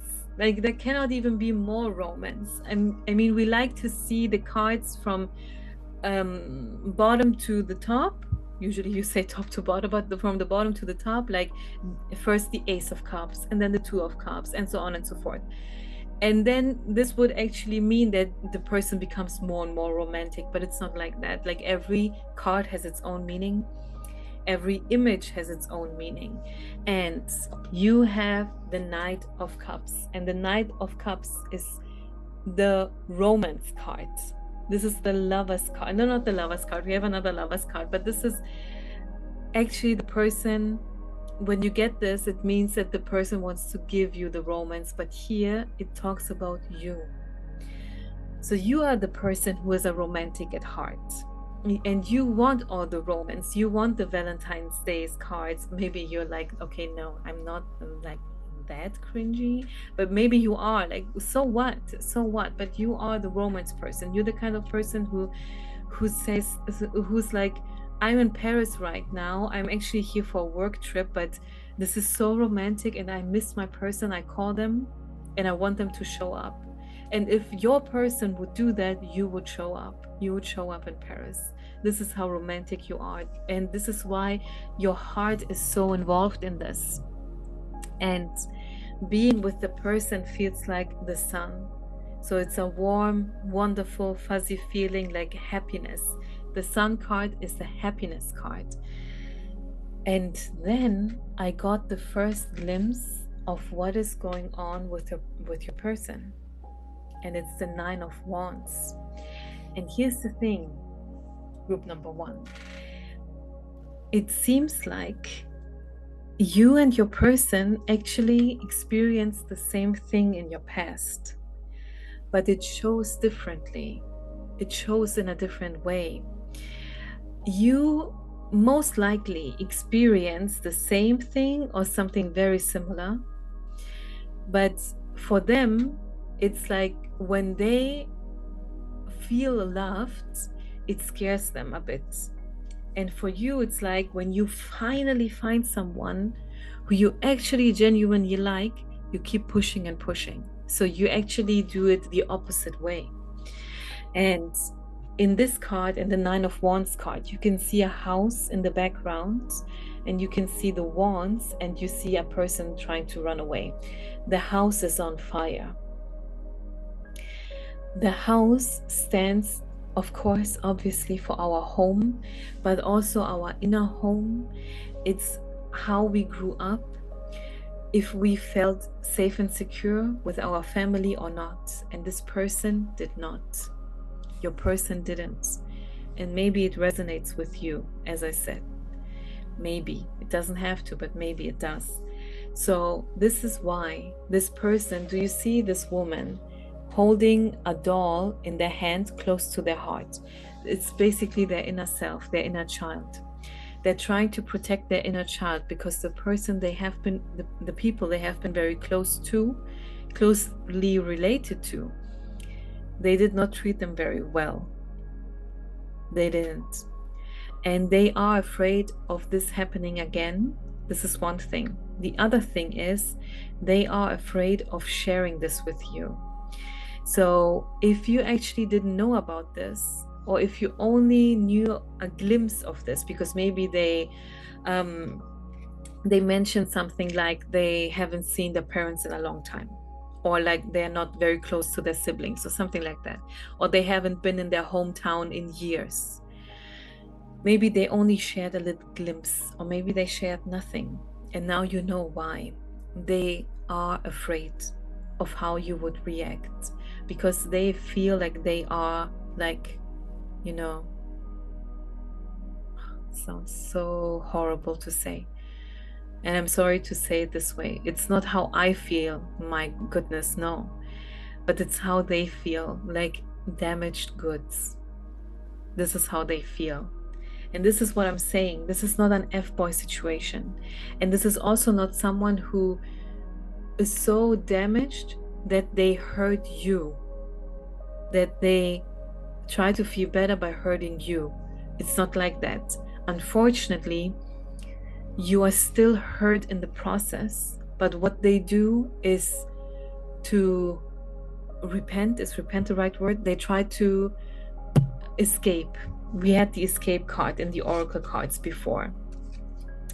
They try to get away from the situation because it's hard for them to face the reality of their emotions. Because, you know, when we are loved and we are loved properly, it's like a bright light showing. Let me say this again. It's like a how do you say this? There's a word for this. A spotlight being put on every hurtful thing that we experience that has been done to us, because we finally understand, oh, this is what love is. And I actually don't have to earn love, or I don't have to do this or that to deserve it. I can actually receive it just for who I am. And facing the reality of this can be very hard for people who had gone through what your person seemingly has gone through. And then next up came the Ace of Pentacles and the Six of Swords. So you, of course, have very good times. The two of you have very good times for you. And I have this feeling with the Six of Swords, this is not for everyone, but maybe you have also lived together, or you do currently live together. Maybe you have lived together for a while. Like, maybe I pick up this energy because maybe on vacation you lived together for a while, or you are actually living together in one apartment or something like that. And when it's good, it's like really good, because we have here the Nine of Pentacles, and look at the picture. You have a person holding a watermelon in their hand, and it's like the sweetest, juiciest thing that you can have on a hot summer day. So when it's good between you and your person, it's really good. It's like the sweet side of life. You know what I mean? So it's like really, really good. And I'm really happy for you that it is this way, group number one. The issue is the other side of the thing, of the story, but the fact that your relationship is actually going so well, like when it is going well, that is really nice to hear. And then an interesting thing is, we got the King of Wands and the Queen of Wands. You got the King and the Queen of the same suit. this really speaks of soulmates, if not even more than that. But that's a term that I don't like to use, so I don't say it. But soulmate is close enough, you know? I mean, wow. Not everyone meets their soulmate. And here's the thing. Here, again, we have the thing of masculine and feminine. And I don't care about what people say about gender roles and society and societal norms. And it's the year 2024 and women can do this and that. Of course, women can. Of course, we can do anything that we want to do. Of course, we can. We're still women, though. And women want to be women and men want to be men. And in this relationship, it's like you are taking over the role of the King of Wands instead of being in your femininity and just be in order to receive and to just be the Queen of Wands. And I hear in my mind saying, but how? Maybe while you're listening to this, you're thinking, how? Nothing is harder than doing nothing when you're used to always doing. When you are used to always saving relationships, maybe with family, romantic partners, or friendships. Nothing is harder than that. Let me speak from experience. I know, like, honestly, I know. So next up, we have the Fool card and the Lover's card. Once again, for the Fool card, it was the picture that I felt drawn to and not the actual meaning of the Fool. And this is very important. So if you're someone who doesn't do tarot themselves, or maybe just started or something like that, there are so many different kinds of tarot cards, and every image is different though. Not everyone uses the original Rider-Waite's tarot. Not everyone does that. So the cards look differently. We have to look at the images because they tell us the story. And now look at this. You have the castle in the background and the Fool right here, yearning for that castle. You are that Fool, and the castle is the home that you wish for. May it be in that person, like the home you're looking for in that person, or the home that you're looking for with that person. Or, and this also reminds me of the intro, the personal story that I shared. Or the other thing is, you consider this person the key to your home. So actually your true inner desire is not that person. Your true inner desire is a safe and secure home. And now as I'm saying this, I remember that you also had tea leaves saying that. Wow, I mean, Spirit really knows what's up when they allow me for once to shuffle the cards. What am I saying, allow me for once? It was my decision to not upload on YouTube for such a long time. So maybe you consider them the key to that safe and secure home that you have always wanted. And do you see how she is yearning for that place? Because we have the Lover's card. You consider yourself the Lovers, and look at the depiction. The image on the card is the Beauty and the Beast, the masculine and the feminine. Do they seem equal to you? They don't.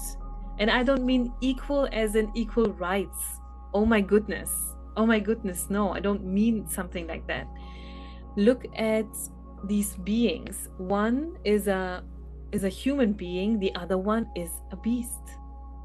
So you are very different in nature, but it's like you are imitating their nature while they are doing nothing. And this is actually a problem for both of you to not be in your nature.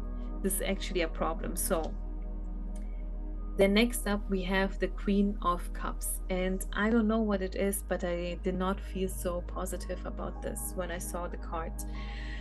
Usually it's a good thing to have the kings and the queens in a card spread. But for this, look at the Queen of Cups. She's underwater. She's holding her cup in her hand, and her facial expression is not the most positive one.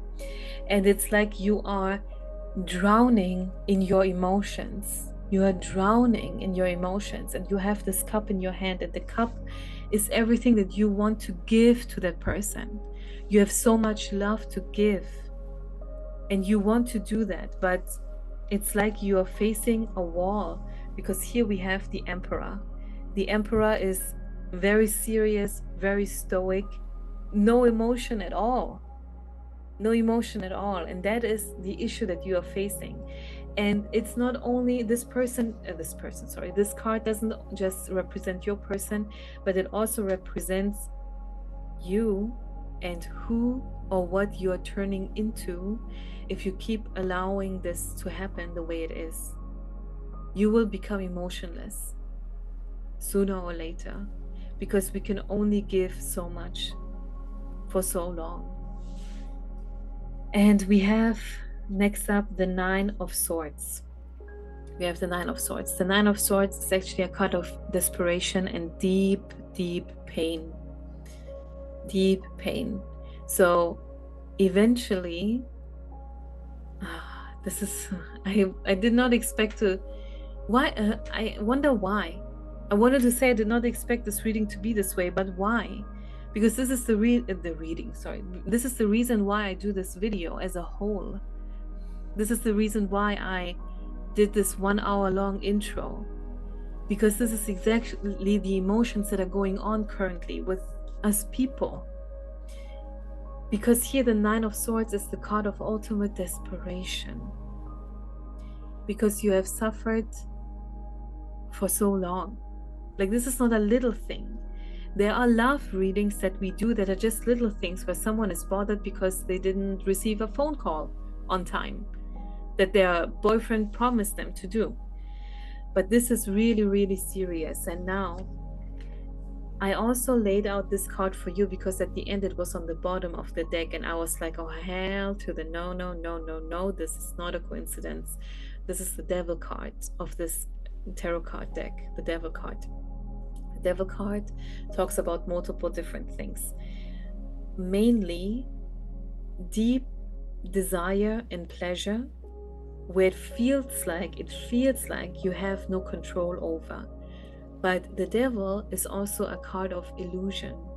You have control over this. You can control this. You are stronger than your cravings. You are stronger than your cravings. Let's say it's in the middle of the night, the shops are closed, and you really, really crave a piece of cake or a certain drink. I don't know, ramen, noodles. This is what I was thinking of when I said in the middle of the night. You really, really crave that, but you know for a fact that the shops are closed. Can you wait until the next day? Or do you go out of the house and break into a shop? I think you wait until the next day. And maybe your cravings even go away. Maybe they do. So yes, of course you have control over your cravings. Yeah, I know, it's a weird example, but it's true. Or is it not true? I mean, if you're telling me now, oh, actually, Lona, I did that before, I broke into a shop. Well, then what do you want me to say? I mean, but I personally don't think you did. So the advice is not done. We still have more cards. Your spirit guides are telling you, because as I said, I shuffled the Romance Angel Oracle cards. Your spirit guides are telling you this person is worth waiting for. Look at this. It says worth waiting for. And look at the word waiting. Waiting means you do nothing. You do nothing. Just allow things to unfold. Just allow things to happen. If you give your person enough room, you give them enough room to think and feel through their feelings. And it seems like you don't want them to do exactly that. Because maybe if they do, what if they realize that they actually don't want you? Is this what you fear, group number one? I understand that you do. But your spirit guides are saying you are soulmates. And there's no such thing as you are they are your soulmate, but you are not their soulmate. That's not a thing. That's not the meaning of the word mate. It is literally not the meaning of the word mate. Mate means it's from both ways, vice versa. You are their soulmate. They are your soulmate. Okay? And because you are basically meant to be. You just have to allow it to happen. This person loves you. They are so attracted to you as you are attracted to them. But the thing is, because we have another card, the deception, they are exhausted. They are exhausted. Why are they exhausted? The deception card says someone is wearing a false self mask in this relationship, which does not mean that they are playing you. That's not what it means. What it means is that they are putting on a brave face and smile and go along with what you want to do and so on and so forth, when a lot of times they actually don't feel very well in company. And if you're thinking, what, they don't feel well in my company? I understand that it hurts you, group number one, but it's not personal. It's not about you. It's about them. It's about them. They could be next to you, the person who they love. They could be next to their best friend. They could be next to their hero, like their favorite actor, whatever, whoever. And they would still feel the way this girl feels in this card. If you're looking at the screen right now, then you can see it. If not, I describe it for you. We have 3 women sitting on a couch. 2 of them are chatting, and the other one feels so upset and holding her legs like in a fetal position. This person is not doing very well. And you know what the crazy part is? This is from another tarot card deck. And it's the tarot card deck number, tarot card deck number. It's the card number 15. The number 15 in tarot is for the devil. So in both tarot card decks that are used, you got the devil cards.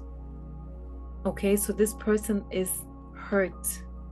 They are hurt deep in their feelings, not because of something you did. You did nothing to them. You didn't hurt them. It's not that. You haven't hurt them. Let me see what it says. Okay, no. Sometimes the messages apply, sometimes they don't. In this case, they don't. It's a different kind of advice. Okay. So then, wait, what did I have first? The oracle cards or the other tarot cards? No, I had the oracle cards first. Okay, so now the tea leaf cards. I will do this a bit faster because actually things are repeating. The message keeps being the same. So we have the woman card, dealings or relationship with a woman. No, group number 1, it doesn't mean that there's another woman involved. You are not in a 3-way relationship. That doesn't mean that. This woman could just simply represent you, or it could represent a person who hurt your person, like a mother, for example. Okay, this could be it. Then we have the Vine card. Seek out information that will help you. I mean, this reading can help you, but what could also help you is understanding them better, understanding the situation. But group number 1, don't push. Don't push. Don't force them to give you an answer. Then we have the kangaroo card. Look at the kangaroo card. Don't look at the message. Look at the depiction. They both look so sad. It's a kangaroo mother with a baby in their back. Or what is it called for a kangaroo? Is it called a bag? I don't know. But you know, the kangaroos can carry their babies around. They are not doing very well. So maybe your person wasn't hurt in their childhood, but they just had very difficult circumstances. Maybe everything is actually well, like the relationship to the family is good, but maybe the way they had to live in your person's childhood, maybe that was difficult. Then we have the finger. It's warning you of a problem either now or in the near future. That's what your tarot cards were talking about. For you to be so deep in your emotions that at some point you even turn numb because of that. And then we had 2 cards that came together. the handshake, a meeting with a stranger could be important, and the star card, guaranteed success. And now another thing. They actually, wait a second, they did not come together. They came back to back. Because I had this image here first. And do you see this image? You have clouds on the right and you have the earth on the left. If the camera is flipped, then it's the other way around. If you're thinking, Lola, right is on the other side and left is on the other side.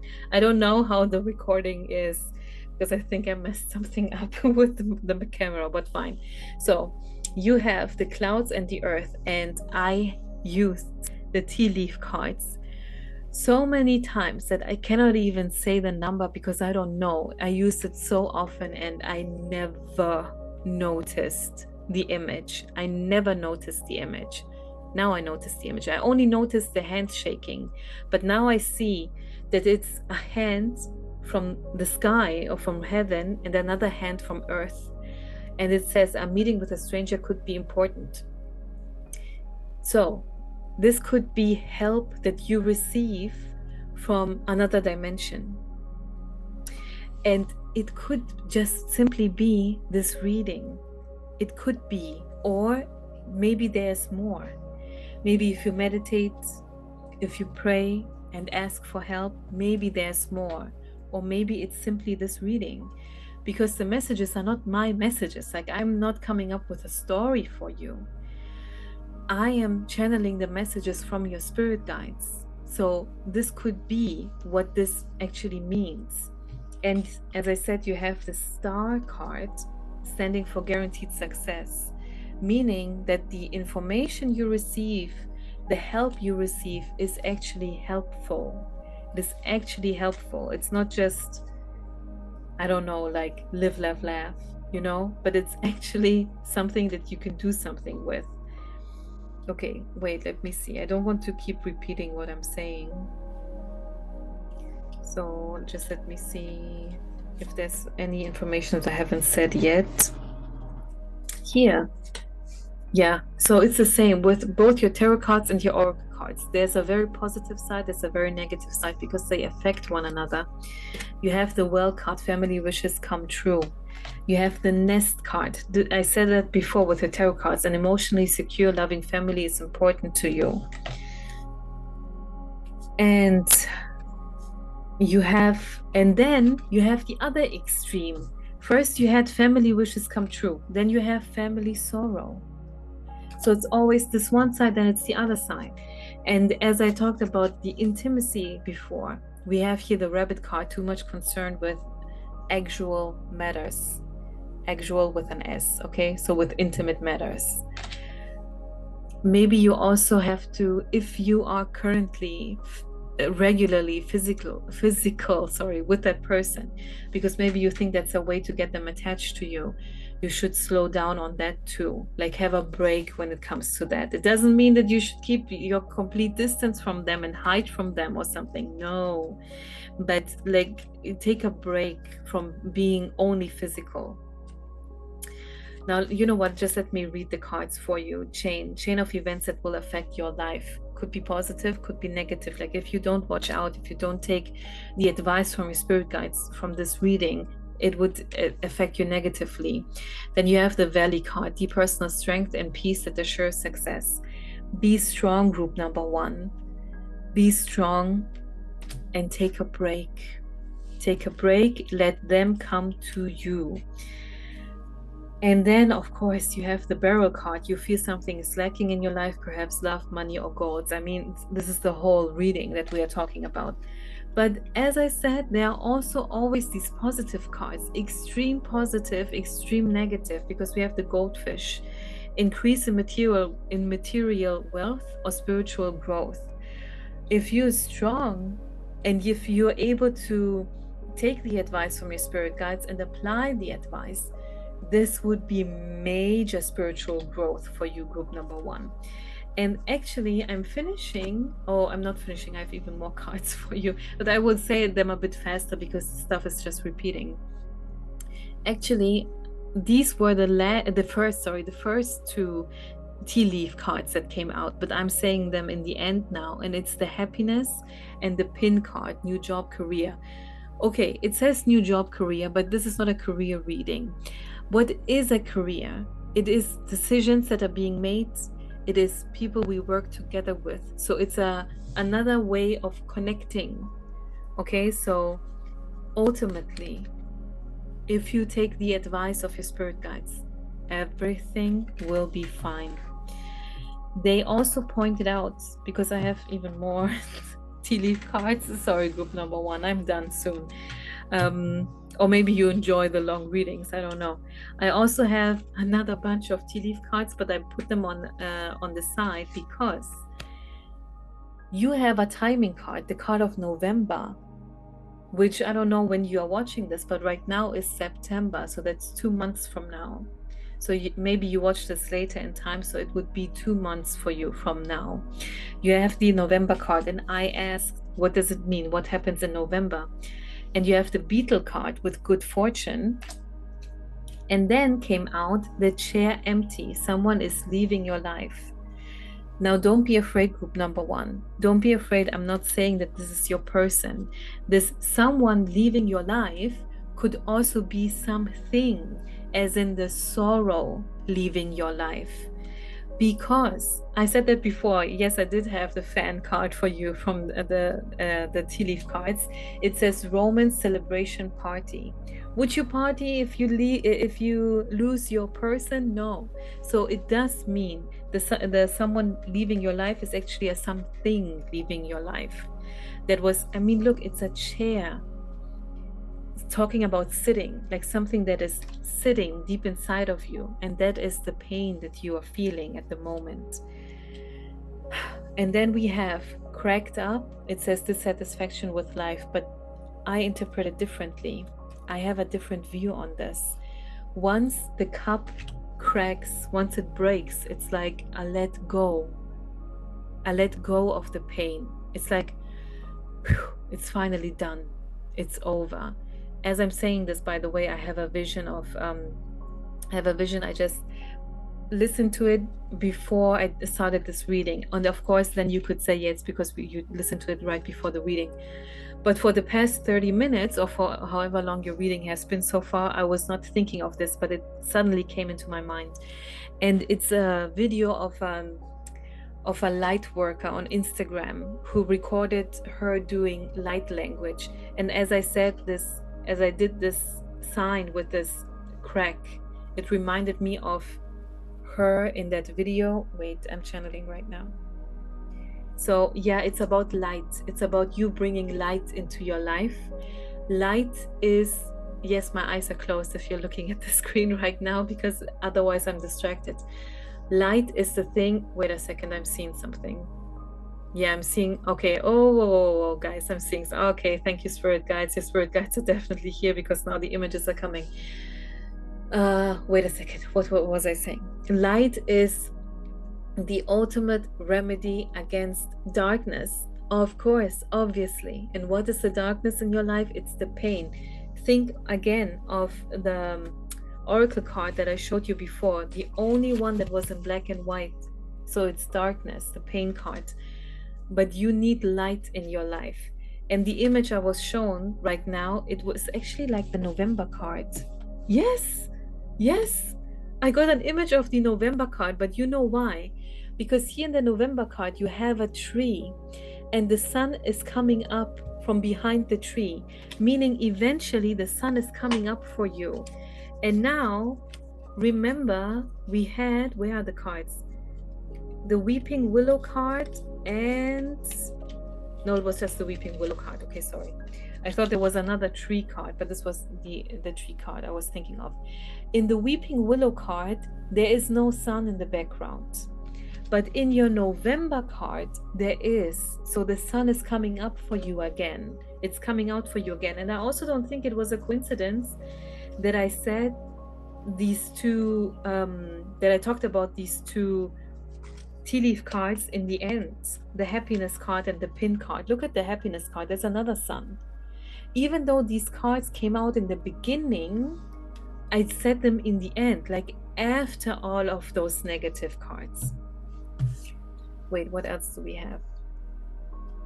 Then you, for the November situation, you also have pale, time to get out of a situation, because it seems like by November you will be out of that situation. You will be out of that situation if you follow your spirit guide's advice. And then you also have the inkpot problems to be resolved. And look, it's so interesting because you have the pail where there's water. It fell on the ground, so the water is coming out. And you have the ink pots where also the ink is out. And before you have a cracked cup, and before you had the Queen of Cups. So also with a cup, it's always these cups that are emptied out, which could be seen as a negative thing, but it's not a negative thing. It's like all of these painful emotions that are inside that cup. That's what you're releasing, because in the end, because I asked, I remember that. Why I say I remember that like it was 5 weeks ago. No, but it's been a long night for me now. I remember asking your spirit guides, what is this about? What is this about? Is it still about this situation with that person, or is it something else? And what came out? The rose. Romance is in the air. So you are letting out all of those negative stuff, or letting go, let's say it that way, letting go of all of that negative stuff. And then finally, for you guys, romance is in the air.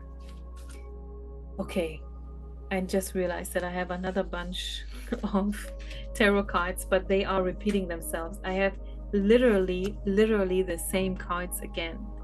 In the other card deck, I had a 9 of Swords. Here again, I have the 9 of Swords. So, and it's repeating the story of your person. The 9 of Wands as well. It's repeating the story of your person. Here you can see in the 9 of Wands, they are hiding behind the wands. It's like they are trying to hide themselves, like shrinking themselves, like don't look at me because I experienced these things. I'm not good enough for you. This is how they feel. This is how they feel. They have so many deep layers of emotions. Do you see the Moon card? The Moon card is the unknown. And maybe things aren't even as bad as they are making it out to be, which is once again reminding me of my intro. Sorry, I keep referring to the intro. But it reminds me of that, because we think the things are so deep. But once we lay everything out on paper, we see it's actually not that bad. Or we have healed so much. But we cannot even see it because the journey of healing was so long. That's why. And this is what your person is going through. Ultimately, the relationship at the moment is difficult, but yes, it is the real deal. So your person is your person for sure. And this is the final really last card that I got for you. It's the Page of Wands, because I asked for a last advice card for you and what you should do. Wait, another one I want to mention from here, from this tarot card deck, is the Justice card. But look at the hand of the person with the Justice card. They have a scale in their hand. You need balance. You need balance, group number one. It cannot be you doing all the work and them doing nothing. It can also not be them doing all the work and you doing nothing. You guys need balance. And now to the last card that we got. It is the Page of Wands. And this time we do care about the message. So trust me, guys, I am the tarot card reader. I am the one who receives the message from your spirit guides. So my intuition tells me when to look at the image or only at the image, and when to only look at the text, and when to do both. Everything falls into place in your reading. Don't worry, guys, I've been doing this for many years, okay? I don't know why I feel like saying this right now, but maybe it's because I don't have so many videos on YouTube and I don't want you to worry about it. So this is also in another language, so I have to translate it for you. Okay, just because you have a burning desire for this, because it's the Page of Wands. The Wands are fire energy. Just because you have a burning desire for this or for that person doesn't mean that it will be easy. Okay, it doesn't mean that it will be easy. So it is difficult for the both of you, because the both of you have to be handling this relationship while you are handling your deeper emotions, like everything that you have been through in your life. Because once again, you are pushing because of your life's experience, because of your attachment style, and they are running away because of their attachment style. You know what I mean? I hope you do. So at the end of the day, I want to make sure one more time that this is in fact your soulmate, and it is a wonderful relationship. As I said before, when it's good, it's really, really good. And when they hurt you, be sure that it is not their intention, which sometimes doesn't matter because something happens that's really hurtful, and then we don't really care about it being intentional or not. But be sure that this is not an F-boy situation. This is not a narcissism situation. It isn't. But this person needs room, space. They need time to heal themselves. They need it. And group number one, you have to allow that to happen, because it would ultimately only hurt you, as it already does at the moment. But you don't want it to hurt anymore, right? You want the good side of things. And the good things are coming or happening as you are applying your spirit guides' advice. This was your girl Lola from Lola's Green Aventurine. Thank you so much for listening, and I will see you very soon in my next video. Goodbye.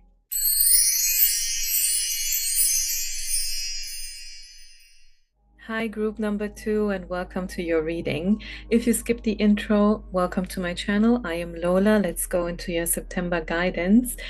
The messages for you are really strong. The second I wanted to start recording, I suddenly had a song in my mind, and I haven't listened to it in a very long time. It was just one line, one important line, and it's Sia Snowman. And it's the line where she sings, "I want you to know that I'm never leaving." So maybe that's something that you need to know. Of course, you also have a significator card. This is the one that you chose for group number 2. But before we talk about that, I had to lay out the playing cards so I don't forget, because I already shuffled all of your cards. I have this spread right in front of me, and it is so interesting. I'm excited to get into it. But I had to lay out these cards so I don't forget. I have ADHD brain. If you have seen the number 44 often recently, the past few days, or if you're going to see it oftentimes, or maybe not oftentimes, but it's going to be obvious to you, like you're going to recognize it in a text, for example, or on a car, like you suddenly look at the number 44, then this reading is definitely for you. It's like double confirmation. If you've seen the number 8 or 88 or 888 oftentimes recently, or if you're going to do so right after the reading, this is also confirmation for you. It doesn't have to be, but I have seen the number 8 in your reading. It's actually not in your cards, but I looked one or two things up in a book to see what exactly is the advice of your spirit guides. And both times, where's the card? Both times I want to say the message. The text for the card I looked up was on page 44. Both times, and I've been seeing 44 all day today, so I don't think that's a coincidence. Coincidences don't exist. So let's talk about this card right here. So it's in a different language, so I translated for you. It says abundance, and this is the advice of your spirit guides, which is a bit strange, isn't it? Like your advice is abundance, but now that I have seen all of your cards, it makes sense to me. Group number 2, you are actually not aware of the abundance around you. And it is so much that you cannot see it. There's a saying in my language, I think it's also in English, where you cannot see the forest because of all the trees. You see all the trees, but you don't notice that you are in the forest because of all of the trees. And this is where you are right now, group number 2. You probably don't believe me. And I know that because I asked Tarot if you are actually aware of the blessings around you. And Tarot says no. Or let's say not really. Not really. But okay, now let's get into your cards.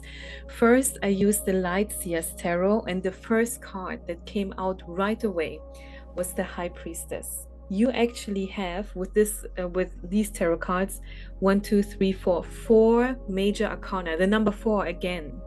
I wanted to say God and half at the same time, so half came out.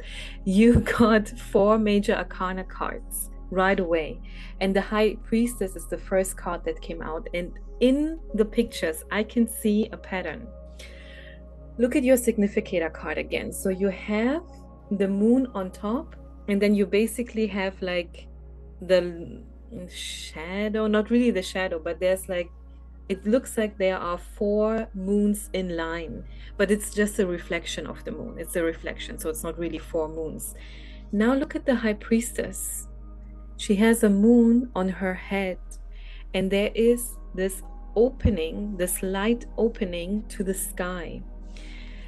Then your next cards, we will talk about the High Priestess more. I just want you to know what the cards are. You got the 10 of Pentacles, like my goodness, group number 2. The 10 of Pentacles, wow. And then you got the Wheel of Fortune. You are on the lucky side.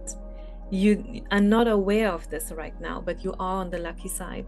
And the Wheel of Fortune, the wheel, is basically the number 8. 8, 8, because the 8 has 2 circles, 2 zeros. And with the Wheel of Fortune, if you look at this depiction, there is a reason why us tarot readers feel drawn to a certain tarot card deck when we do a reading. I actually used 3 in your reading, but every time for a different question. And for the first question, when I asked, I'm so sorry, I haven't even told you.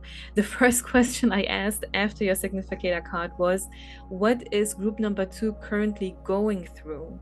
And going through something sounds so negative.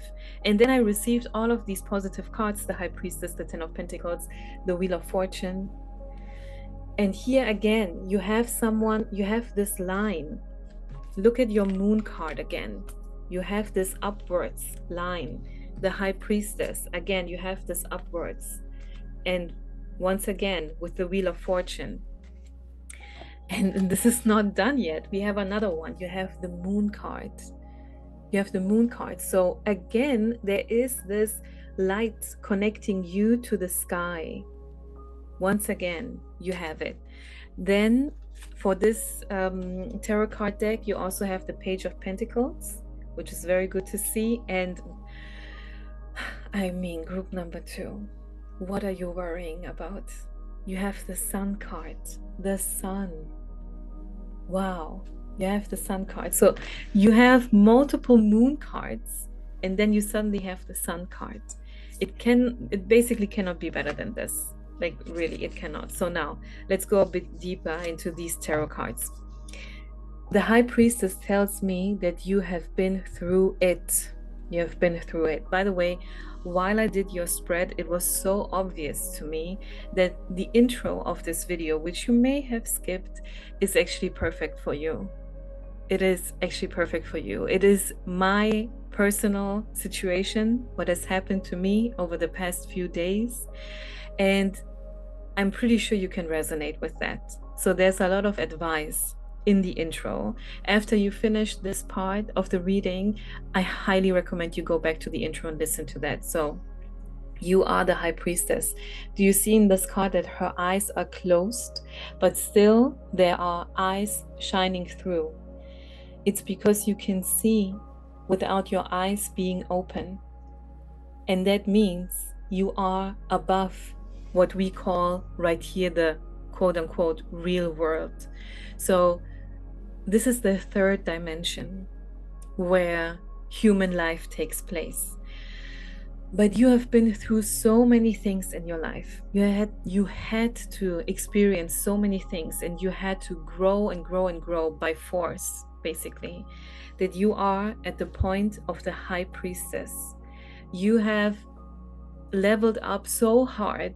Even if you're thinking leveling up has something to do with your physicality, like a glow up, the things that we usually see on YouTube or Instagram. For you, I don't know what you look like. I don't know your physicality. I mean, if you did go through a glow up, wonderful. But this is about spirituality. So you have leveled up so much that you are above the third dimension, you could say.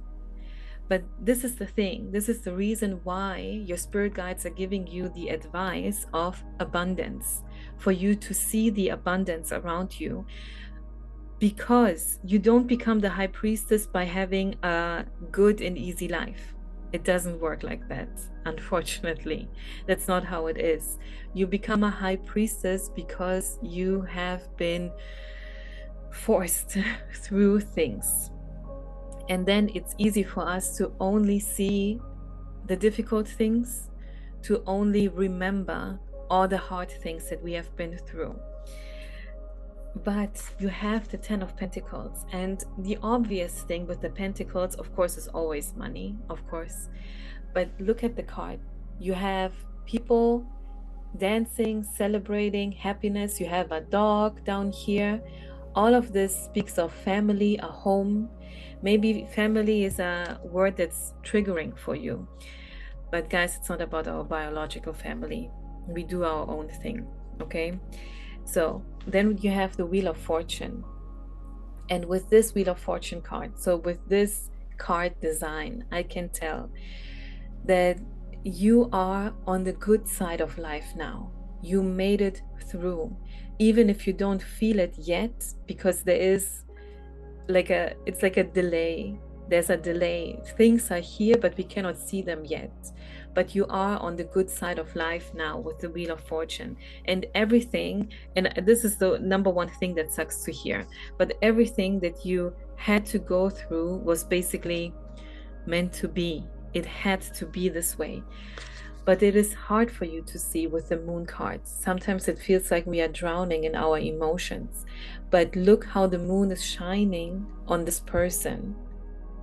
So the light is shining on you. And to me, it also seems like you can actually see the end of the tunnel. And it's not just that, it's actually you being out of the tunnel. I don't think you're in the tunnel anymore. Maybe you're not aware of it though, because maybe at the moment, currently, something is going on in your life.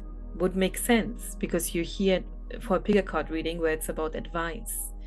If you were able to see all of the abundance, and if you knew that it is in your hands and it is literally with you, like on you, like your body is, for example, super healthy, your bank account is full, you have the bestest friends that anyone can imagine, then maybe you wouldn't be here. You know what I mean? So you also have the Page of Pentacles. The pages are the ones who start fresh, starting new on a new path. And for you, it has something to do with your job, your career, something new starting for you. Maybe you already made the decision. Maybe you decided to start new with your life when it comes to your career, but you don't know if it will go well or not. If it's just a decision that you had to make due to circumstances of your life right now, or if this is like you feel safe enough to do this, to make this decision right now. No matter, it doesn't matter why you made this decision, it is blessed. You know why? Because right after you receive the Sun card, whatever decision you made, whatever is going on with your work life right now, the changes that are coming are blessed. You will be fine. Definitely, for sure. You will be fine. It is the Sun card. Like, I cannot even emphasize enough how positive this is. You are coming out of this moon situation where you feel like drowning in your emotions. And there's only one step in between. You got the Moon card, then the Page of Pentacles, and then the Sun card. So making the decision alone puts you in this vibration of the Sun card. And the vibration this is actually the important thing. But we will get to this because I have way more cards. So Then right after, so this was, oh no, sorry, something fell on the ground. Okay, anyway, so right after I had the first line of cards, line sounds like I'm talking about drugs. All of a sudden, there came the Three of Swords. And if you're thinking now, oh, great, this is always how my life goes. It sounds like something positive is happening. It seems like something positive is happening. And bam, there's the Three of Swords. No, group number 2, it's different. The thing is that everything I just talked about with all the cards is something that is currently happening for you, but you're not seeing it because of the Three of Swords, because of the things that you have been through. And actually, when things are improving for us, that's when another round of pain begins. Yes, I'm saying another round of pain because I can relate. I know what I'm talking about. Once again, watch the intro. I know what I'm saying. Okay, so here's the thing with the Three of Swords. Once we suddenly experience the good things, it's like the pain that you have distracted yourself from, you have healed. And you have healed a lot, group number 2. But at some point, it's like, I cannot think about healing constantly.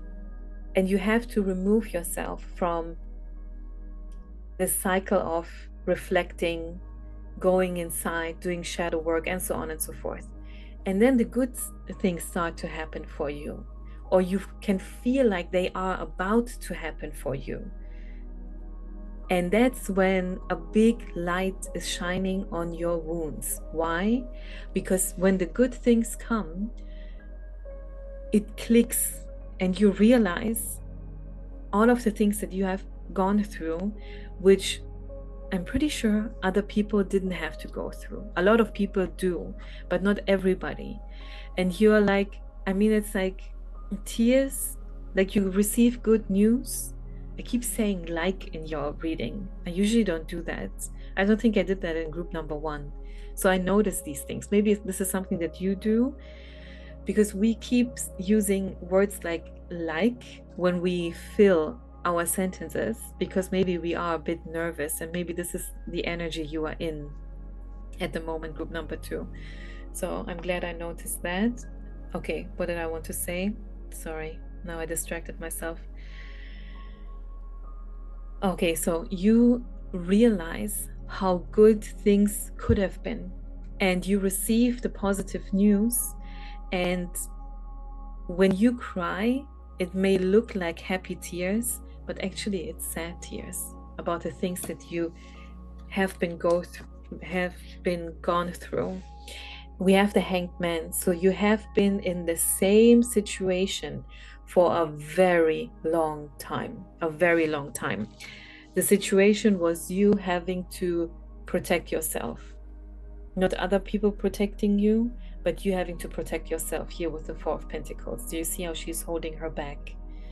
Like you had to forcefully hold on to what you have, which actually I'm pretty sure, because I can see it in the card with the Five of Swords, caused a lot of headache, or causes at the moment a lot of headache. But your cards are saying, your spirit guides are saying, the significator card that you have chosen are saying that the abundance is here now. You made it through group number 2. You are fine, even if it doesn't feel like it right now, but you are out of it. It is over now. Okay, the bad things are over now. I asked, and it has been a long time for me to use these cards. This is the Wishcraft. Yeah, the cards are over there. The Wishcraft Oracle cards. These are the Wishcraft Oracle cards. And the first card that came out right away was this one. And it makes so much sense to me. It makes so much sense. It says, happy magic for pets. Animals are my friends. I am kind and loving to them. So in this card, if you're not looking at the screen, I'm telling you. In this card, you can see a dog, which is very cute, by the way, is standing or sitting in front of an open gate. Dogs or pets in general are what we have at home. And I think what you have wanted for a very long time, which is also something that the Ten of Pentacles is showing me, is a home. A home that is safe enough and secure enough and has enough resources for you to even have a pet. They are quite costly, and they take some time. I mean, it's another living being. So we cannot just have it and put it in our bookshelf. That's not possible. We have to take care of them. And I think this is a wish that you had for a very long time. It doesn't literally have to be a dog, but the circumstances that require you to be able to have a dog, a pet, something to be able to take care of. Maybe it's also talking about a baby, a child. That could also be the case. Then the next card, so you got 2 wish cards, is the card of wish upon a star, because you made a wish, maybe even multiple wishes.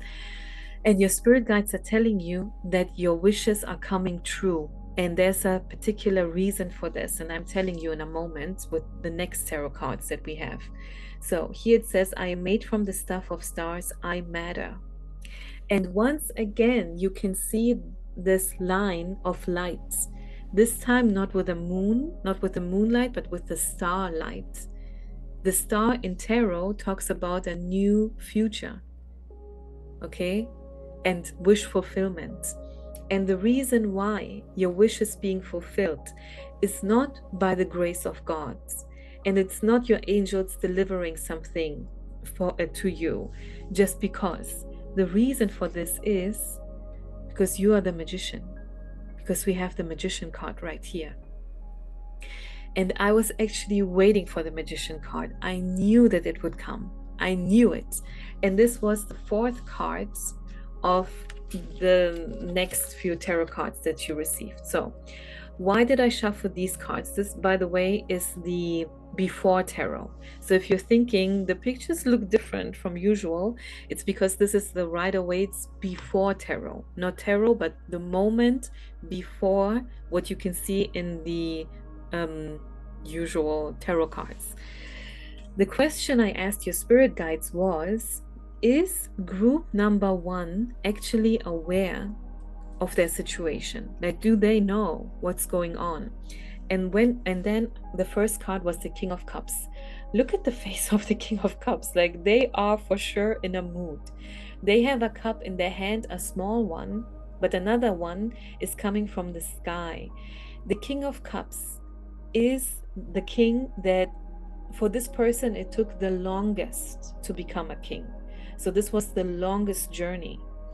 The King of Swords, for example, becomes a king pretty fast.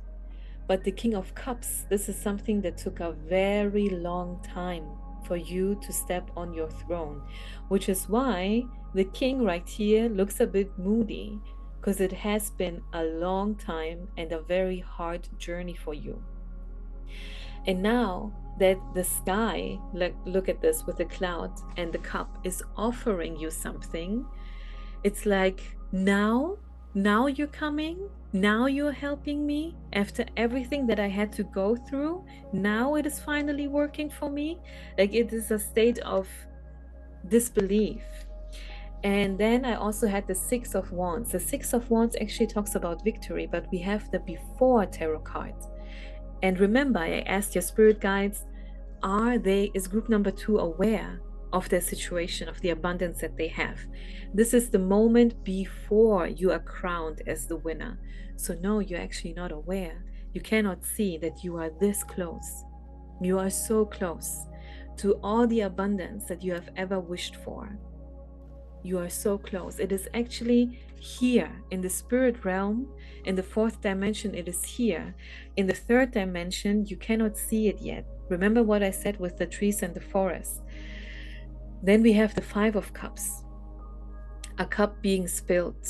And this usually talks about disappointment, because once again, as I said, you have been through so many things, and it's like you are waiting. You're waiting for the bad news, because every time you did something for yourself, you started this new diet, you applied for this job, you texted that person, you were rejected some way, somehow. In the moment, it felt really good. You had a good time. Maybe, like for a job, for example, you went through multiple rounds of interviews and it felt like really positive. Like, oh my God, I think I will get this job. And then suddenly the Five of Cups. And when I tell you that I know exactly how this feels, believe me that I know exactly how this feels. I know exactly how this feels. Don't believe me? Listen to the intro. Because I've been very open. And I'm not open like that to people who I actually know. Like, there's something about sitting in front of a camera where it doesn't bother me that much, but it's about talking to you. I don't have millions of followers. As of right now, I have exactly 31. And I love all of you. Thank you so much for following me. And on YouTube, we don't say followers, we say subscribers.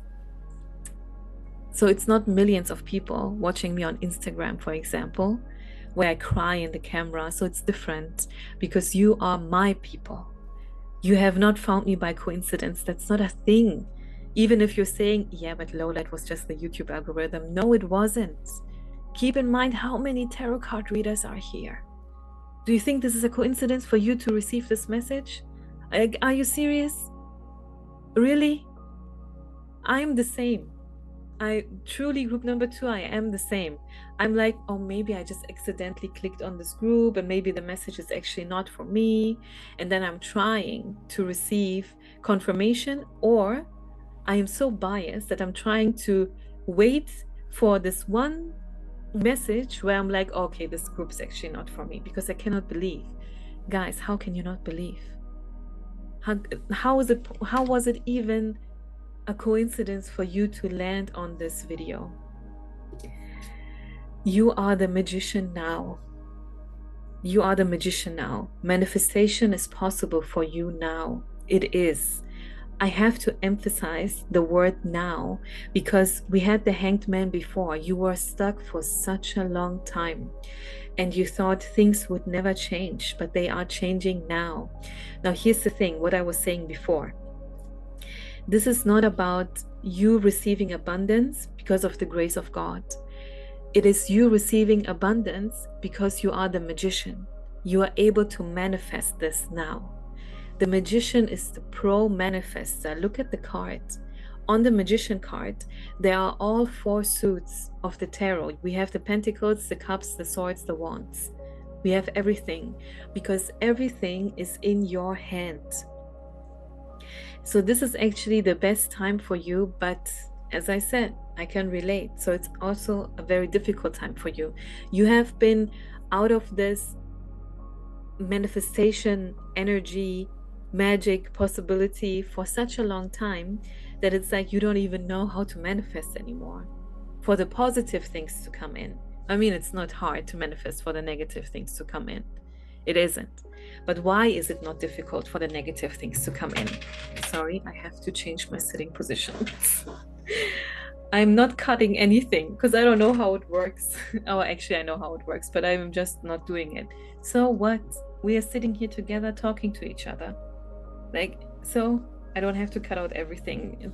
Guys, don't care about these things. It doesn't matter. And this is my advice. You probably don't even care, but this is my advice. This is authenticity. The word that we all hate to hear because influencers keep using it for their pages and stuff, for their account. But this is authenticity. Me not cutting out these things. Authenticity is the advice I have for you, to be yourself. And the negative thoughts that you have are not you. They are not you. So you letting go, authenticity is not just wearing the clothes that you always wanted to wear. That is superficial. And superficiality, is that the noun? I don't know. Is important too. Like, don't let anyone tell you that the ego doesn't matter. You are a human being. You're still a human being. You came here for the human experience. Okay, but you are also a soul. You are a soul. And if you keep thinking of all the negative things that have ever happened to you, you are programming your subconscious mind, or let's put it this way, your subconscious mind has already been programmed. The only way for you to get out of this, because I know that you're thinking, then how do I get out of this? Because this has been my life's experience for such a long time, is for you to go from the subconscious to the conscious. Every time these negative feelings come up, or negative thoughts, the spiraling, things where you actually already know how to handle them. Like, it doesn't even make sense for you to have the negative thoughts again, because you already know how to handle those things. And still they come up. That's your subconscious. It keeps coming up because you told your subconscious to be on repeat. Okay, the music in your mind is on repeat. It keeps coming up again and again and again. Wait a second, I have to check if I'm still recording, because I'm not telling all of this again. Yes, I am. Okay. You have to step into your conscious mind. Every time these thoughts, these negative thoughts come up, just say stop. Stop. I already handled this. Stop it. Or you're telling yourself, stop. I know how to handle this. I don't have to get into such a deep state of overthinking that I enter a state of daydreaming, where I'm envisioning these situations and how they would look like and how it would feel when I'm talking to that person, when I'm receiving that message, when I'm sitting in that room, because that is the best way to manifest. So why use it for the negative thing? Use it for the positive thing. If you are a daydreamer, I say this often because I'm a daydreamer, I got the diagnosis. Like, can you believe that it's called maladaptive? People say autism is a superpower. I say daydreaming is a superpower. Like, I can check out like this and get into my own world. Anything that is happening here is 10 times more interesting than anything that you can find on Netflix. Get into your daydreaming state if this is something that you usually do. If not, well, then not, then don't do this. But use the daydreaming for the positive things, okay? Envision all the good things, like how would it go? Just as we envision the discussions and arguments, how they would have unfolded if we said this and that thing when we are taking a shower and thinking about the discussions we had years ago. You can do the same thing for upcoming events and envision how this will go. And as soon as you enter, like, even the tiniest, smallest, shortest negative scene, I call it scene because it's like a movie, you stop right there. You are the director at group number 2. You are the director of this movie, of this show. You're both the main character and the director. Being the main character alone, do you know what that means? I actually had acting lessons in the past, years ago. As an actor, you basically have no rights. And I don't mean legal work rights. That's not what I mean. What I mean is, you get the script and you have to pretend to be that person. Does that sound authentic to you?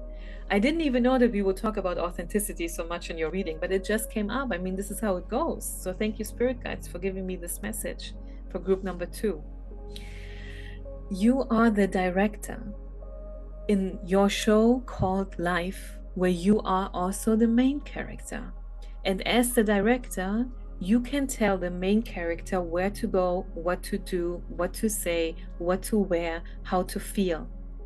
The actor is the one who has to then incorporate all of your instructions and to play them. This is why we call these things a play, a theater play. It is acting. So the real deal, what is actually being done, the main work, is the director moving around everyone, okay? Telling them what to do. You are the director of your own life. How does the saying go? We are the captain, master, oh crap, now I forgot. It's a line from a Lana Del Rey song, but of course I know that that's not where it originally comes from. It comes from the poem Invictus. And it's also used in the book from Napoleon Hill. It's actually used quite often, but now when it matters, I cannot think of the quote, because we're the masters of our own souls. We're the captains of our, I don't know. If you know, why don't you write it in the comments? Thank you. If anyone is even watching this. I have to keep saying that because it has been so long for me to upload. I really say this in a comical sense, okay? For me, it is comedy because I imagine only myself watching this later on. Okay, anyway, so then I shuffled these cards. What are they called? I forgot. Aren't these the witchcraft? No, the other ones were the witchcraft. Okay, but they are also, these are actually quite witchy cards. They give you spells and everything in the guidebook. But I use these cards, or in your reading, I use these cards to ask your spirit guides, what should group number 2 focus on now? What should they focus on now? And once again, you receive the card of blessings. Again, it's in a different language. I always try to buy these cards in English. So when you see them on screen, then you can read it. You can read along with me while I'm talking about them. But I cannot always find them. So, or I'm in the bookstore and I just want to buy them in the moment, then of course, and they're not in English. I mean, I'm not, English is not my first language. So, but it says blessings. Your spirit guides are telling you to concentrate on the blessings. And do you see the moon in the background again? Do you see it? And now it's like you're not under the moon anymore. It's like the woman is in the moon picture, because you raised your vibration, group number 2. You did a very good job during this reading. Like, I'm not joking. How do you feel? How did you feel throughout this reading while I'm talking? Because I tap into people's energy and I feel so much relief. Since I'm talking about these cards, I'm feeling so much relief now. So I'm guessing that you feel the same. So your spirit guides are telling you to concentrate on the blessings, so the good things around you. Concentrate on the good things. And here it says, trust yourself, believe in yourself. And if you're thinking, but I have been gone through so many things and things didn't work out and blah, blah, blah, blah, I understand. I understand, group number 2. But your spirit guides see you from an outside perspective. This is something that we have to keep in mind. What actually are spirit guides and what do they do? They are able to give us messages because they have an outside perspective of our lives. They are not in our head. They know that you are overthinking, but they are not in our head. They can see you from the outside. This is why they can give you the advice of believe in yourself, trust yourself, you got this. I mean, group number 2, think of everything that you have ever been gone through. I did not forget that your first tarot card was the High Priestess. Did you forget? You don't become the High Priestess just like that. It's actually very difficult. People need lifetimes. Yes, I said lifetimes. I believe in reincarnation. I don't know about you. But when I say lifetimes, then I mean it. People need lifetimes to become the High Priestess. You're not new on this planet. You're not new. This is not your first rodeo. But when it comes to the negative things, it was your last rodeo. I mean, and this makes me smile. Really, like I'm about to cry for you. Because this is so good to know. So they are saying, believe in yourself. You got this. And why? I knew that this card would come up. You got the manifestation card again. You got the skill to manifest again. It is back now. It's back in your life. It is here. You are able to manifest now. And if you're thinking, I have to learn or relearn, please go ahead and do that. I mean, how exciting to know. I mean, this, guys, you know, like your spirit guides are telling you, you now know that the skill of manifestation is here for you now. All you have to do now is to use it, and the abundance comes. I mean, wow. Like, I am overwhelmed. So, and lastly, I got another round of tarot cards for you. Wait a second. Which one was the, oh yeah, from this side on. Okay. So lastly, So I asked the spirit guides what you should do now. What should you do now? Where are we going from here? So you got very general advice but it's actually not that general. I mean, it's very important for you to know that the abundance is here. It's around you. You have the ability to manifest. Everything that you want can come to you at any time. It is already here in the fourth dimension. All it takes for you is to be able to see it in the third dimension. Okay, so it doesn't take that much anymore. It feels like it takes a lot from you because it has been such a long time. But it is here for you and nobody will take it away. Wait a second, now the line comes again that I had in the beginning from Sia, that song. What was it? I want you to know that I'm never leaving. Now it makes sense. It suddenly started playing in my head again. I want you to know that I'm never leaving. I don't even remember the rest because only this line matters. Now, if you're thinking, this is important information, because this is a mistake people often make. The spirit guides know how us tarot readers work, how we think. Even though they are your spirit guides, they know how we think. So when they send me this one line, then this one line matters. So if you now go on YouTube and look up the song or go to Google and look up the lyrics and you're thinking, I don't know if the rest of the lyrics fit my situation, don't do that. Don't do that. It's about this line. I want you to know that I'm never leaving. And now I understand it's about the blessings. The blessings are not leaving. They're here for you. Nobody will take them away from you. Never, ever, never. Imagine, because now I'm seeing it in my mind's eye. Okay, I have to close my eyes. If you're looking at the screen, you're thinking, what's wrong with this person? Because when I channel pictures, everything else around me distracts me. So imagine, like literally, the blessings as objects, even though the blessings that you want are maybe feelings or situations, experiences. But imagine them as objects, like treasures. And your spirit guides, no, not the spirit guides, I can see it now. The angels are spreading their wings around them, like protecting. Yeah, I can see it now. Now it makes sense, because here in this card you have the angel wings as well. With their angel wings, but in my mind the angel wings are white.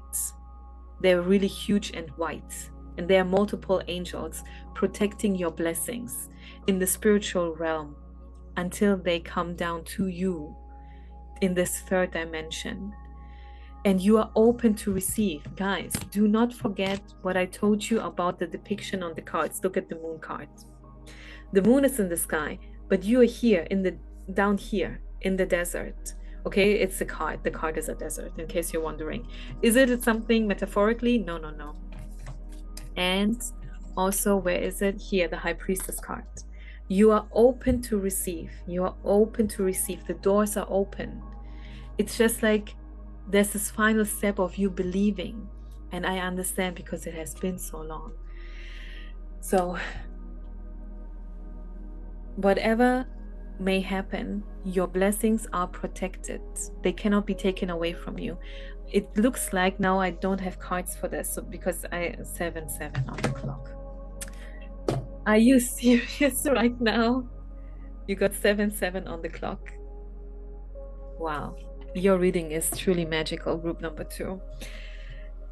Oh no, what was I saying? See, this is what I mean with me getting distracted so easily. Oh yeah, I don't have cards for this right now because your reading, while I did the spread, it didn't go to that direction. But I think this is a reading for another day. It doesn't really fit right now at the moment, even though of course it would make sense. But no, not at the moment. But maybe you can simply tell me if this is right or wrong. So you can hear this and say if this is confirmation or not. In the past, maybe things have been taken away from you, like promotions that were meant for you. And it doesn't even have to be such a big thing like a promotion in your career. It can just be like something, your siblings always took away your food. Your best friend bought that one dress that you really, really wanted, and she knew that you wanted it. Or, I don't know, I don't even know. Like you wanted to buy something and someone was in front of you in the line and bought the last item of that. And you feel so screwed over. And I understand. But with these blessings, and my goodness, are these blessings. Remember, you got the 10 of Pentacles, the 10 of Pentacles, and you got the Sun cards that came right after the Page of Pentacles, right here. And manifestation, it's on itself, in and of itself, the manifestation card. Don't forget, you got the Magician card. Where's the other one? And the manifestation card. And where's the other one? Right here, the Wish Upon a Star card. This in and of itself is also a skill, a blessing. This is also a blessing. Nobody will take this away from you. Impossible. Your angels are protecting it with their lives, basically, with their wings. They're protecting it. It is absolutely protected. Nobody's going to come in and take it from you. Nobody. Don't be afraid. Group number 2, don't be afraid. So lastly, these are the last cards. Yes, my readings are always long, okay? But I hope you enjoy them. I also offer private readings, by the way. So lastly, I asked your spirit guides where you should go from here now. So which steps should group number 2 take now? And once again, you got the Page of Pentacles, but this time for a different question. First, you got the Page of Pentacles because I asked, what is group number 2 going through right now? And you got all of those blessings that you cannot see. Now I asked, which steps should group number 2 take? And you got the Page of Pentacles. The pages, once again, are the ones who are starting new on a journey. But unlike the Fool, the pages already made a decision. So the Fool card with the number 0, they are completely open to whatever may happen. For them, it is truly like the beginning of their journey. They haven't even decided yet where to go. But the pages, we have 4 pages, as you know, Page of Pentacles, Page of Swords, Wands, and Cups. So they already decided their direction. Your direction has something to do with your job, your career, your day-to-day routine. That also plays into this meaning of the Pentacles. So your spirit guides are telling you to make a decision, a balanced decision, because you got the card of Justice. Think about that decision, okay? A routine that actually makes sense. If you are forcing yourself overnight to change your diet completely, how realistic is that? Your spirit guides specifically sent you the card of believing in yourself. How much would you believe in yourself if after a day or half a week you stop your diet because it was too hard? Don't be too hard on yourself. Your new life is starting now, so don't be too much on the low side. Like, do something for this. Actually take the steps, actually take action. This is what your spirit guides are telling you. But don't go too far. The Justice card, so this person has a scale in their hands. It has to be a balanced decision. Really think about this. So it shouldn't be uneven, where you are putting too much energy into one thing, so the other thing doesn't work well in your life anymore. Like, you want to give so much in your career, in your studies, maybe you're going to school, but then your health suffers. So this is what your spirit guides are telling you. You also have the Judgment cards. So your spirit guides want you to take action. They want you to get up and do something. And this is also one thing. I don't remember if I said it in the intro or if I said it in group number 1. I think I said it in the intro. If someone told me things like this, like get up and work, I would be so mad. I would be so mad, because I would think, I'm always doing something. I'm always working. I'm always on the go. And here you are telling me to do this, this, and that. Like, that doesn't sound fair. But your spirit guides know that you have certain wishes. You have things that you want, and you have been postponing them for far too long. So they are telling you. So this is like, they are calling you. Do you see the angel with, what is it, a trumpet? A trumpet? It's like a wake-up call. They're calling you to get up and do the things that you want to do now. And you know, oftentimes the reason why we don't do what we really want to do is our fear of failure, because we think that it will not work out for us. But I mean, guys, do I have to go through all of your cards again? Did you forget? You got the Sun card. You got the Wish Upon a Star. You got the Magician card, the Ten of Pentacles. It works out for you. Whatever you're going to do now, whatever you have planned, it works out. Okay? Say this to yourself. Write this in your journal. Say this to yourself all the time, every day. Every time the negative thoughts come up again, say to yourself, everything works out for me. Everything works out for me. Everything works out for me. I am fine. Everything works very well. Everything works out for me. Then you got two kings. Two. You got the King of Pentacles and the King of Wands. Two. They talk about two different kind of skills. So your spirit guides want you to have fun with what you are doing. They also want you to be rational with what you are doing. That's like the King of Pentacles, the rational side. The King of Wands is more like the pleasure, like give me. Okay? And be open to this. Say this. Give me, universe, give me. At your job, give me what I want. Give it to me. But also be rational. Wait, the wrong cards. This one, the King of Pentacles. Be rational. So the King of Pentacles, this king became king because they really used their head, their skills for everything that they did.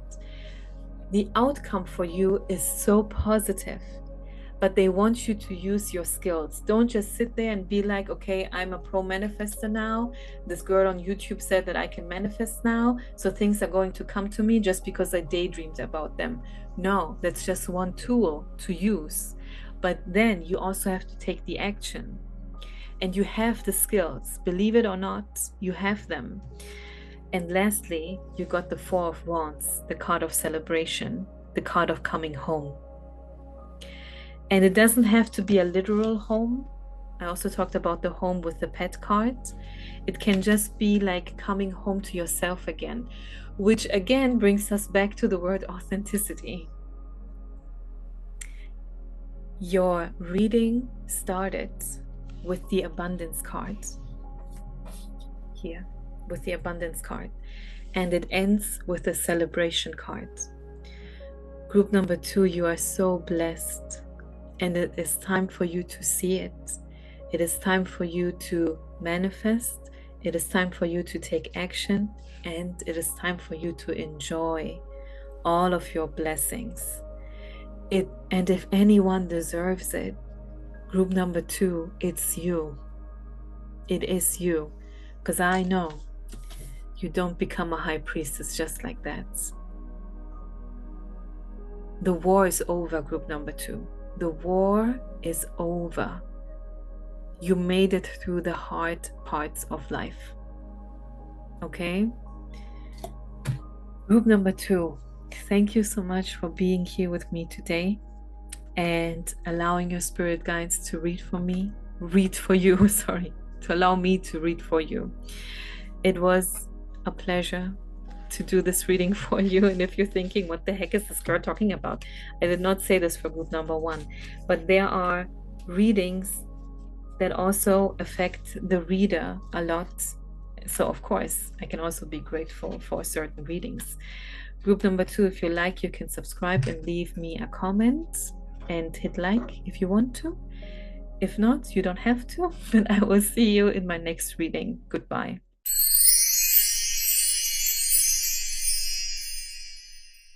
Hi, group number 3, and welcome to your reading. So this is your spirit guides advice for the situation you're currently in, and you chose this card. And this card is the image of the new moon, and down here it says beginning, or mainly new beginning. So it's in a different language. I translated for you. And to make this clear, this is not a prediction. This is your spirit guide's advice for you. I shuffled these Moonology cards for every single group. And I asked the spirit guides, what is your advice? What's your advice for group number 1, for group number 2, for group number 3? So this is their advice. So this is what they want you to do. And I can tell why they want you to do this because I already have your cards and I know what the situation is you're currently in, or because the timing is not the same for everyone. Maybe this is the situation you just came out of, or something that you have left behind a while ago. But even though you left these things behind, you haven't really started new yet. It's like you're still in this in-between state, in the state of nothingness, which makes sense if I look at your cards, that you want to be in a state of nothingness for a while, simply to calm down your nervous system after everything you've been through. And before I get into your tarot cards, one more thing I have to tell you is your spirit guides are definitely here, because I already clicked on recording and I already talked for like 2 minutes, and then suddenly my computer told me that I connected the wrong microphone, or that the wrong microphone is connected. And if I didn't change it, if I didn't fix it, we would have a very bad sound. I mean, the reading would be the same, but the sound would be really bad. So I had to start over again. And this is part of your message. This is part of your message. Leave behind the stuff that doesn't work for you. Okay, the stuff that's not good for you, and use the good stuff. And I hope that this microphone has a better sound for you. Okay, so now let's get into your tarot cards. You have, first I tell you what the cards are, and then we talk about them in detail. The 5 of Wands. So right away it starts, I just said I'd tell you what the cards are and then we will go into detail, but well, the reading is what the reading is. So whatever. By the way, it was just 44 on the clock. It just turned to 45, but it was just 44 on the clock. And for group number 2, I also said maybe you have seen 44 a lot lately. So this is also a thing for you, group number 1. Group number 3. And it makes sense because the number 44 talks about laying the groundwork for your new beginning. So it fits your reading. Okay, so first we have the 5 of Wands. Keep in mind, these tarot cards are for the situation you are either currently in or you just came out of. So basically the thing that you are leaving behind or you already left behind. So your past chapter, your past life's chapter. And the first card is the 5 of Wands, which talks about conflict. Okay, so right away it starts with this. Then we have the 10 of Wands. You have the 10 of Wands. So this talks about you finally finishing a chapter that was filled with a lot of hardship and pain. So the Wands have a difficult energy to them. Then we have the Queen of Swords. I should stop talking about things in detail. I have to go through the cards first. Then we have the Emperor. Then you have the card of Toxic Witches. This is in this tarot card deck, but it's basically the Devil card. So in this tarot card deck, it's called the Toxic Witches, but it's actually the Devil card. Then you have the 4 of Wands, so a lot of wand energy in your card, a lot of fire energy. The fire talks about trouble and accusations. So you have been in a lot of trouble, a lot of problems, a lot of issues. You have been accused oftentimes of things that weren't even true. And lastly, you even have the 9 of Wands. So this is what I'm saying. A lot of wand energy going on in your reading. So now, let's go over this again. Okay, so this is actually pretty clear. In your past chapter, you had a lot of conflict with people, a lot of fighting, and it doesn't have to be like literally arguments, like constantly being in discussions with people. This could also be a lot of competition, like at work, for example, or people are competing with you and it makes no sense to you. You're like, hey, I'm just living my life. And people are coming out of nowhere, coming for me, like as if I hurt them, as if I stepped on their toes, but actually I didn't do anything. So the 5 of Wands, the conflict card, can be all kinds of conflicts. You have to apply it to your situation, of course. Then the 10 of Wands, luckily, the number 10 means that this phase is over. But what kind of phase? It's the phase of the Wands. And that's what's really the hard thing. This card says, it's also in a different language, sorry. I said the same thing in group number 2. I always try to buy things in English so you can read along with me, but sometimes it just doesn't work, or I just want to buy something right away. By the way, as I'm saying this, I have an oracle card for you. I will talk about the tarot cards first, but I have an oracle card for you where the pumpkin also plays a role, so you will come back to this. This is actually cool. I just realized this, so this is confirmation from your spirit guides. So this card says, why should you make things harder than necessary? So this plays into the new beginning. Your spirit guides want you to leave the situation. If you already did and you're like, okay girl, I already did, now move on with the reading. Not everyone has the same timing. So maybe there's someone listening to this who is still in this situation. Even if you're not literally in this 5 of Wands conflict situation, you may be still in that emotional state, because you're not a robot. You don't just click into a new chapter in life and leave the emotions behind. Life doesn't work like that. Okay, and here's the thing.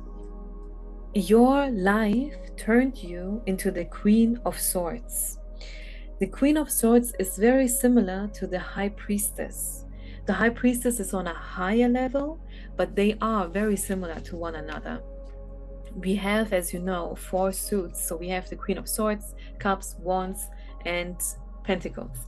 You are the Queen of Swords. So you are actually a very intellectual person, a very logical person. But here's the thing. What does it have to do with the High Priestess? You become the Queen of Swords because of the hardships, because of all the bad things that happen to you. And do you see how she sits alone in this room? I noticed this right away, because in other cards with the same, or not with the same, but with a similar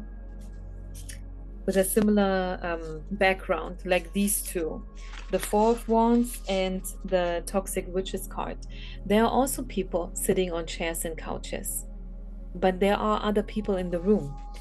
The Queen of Swords, though, sits alone right here. Why?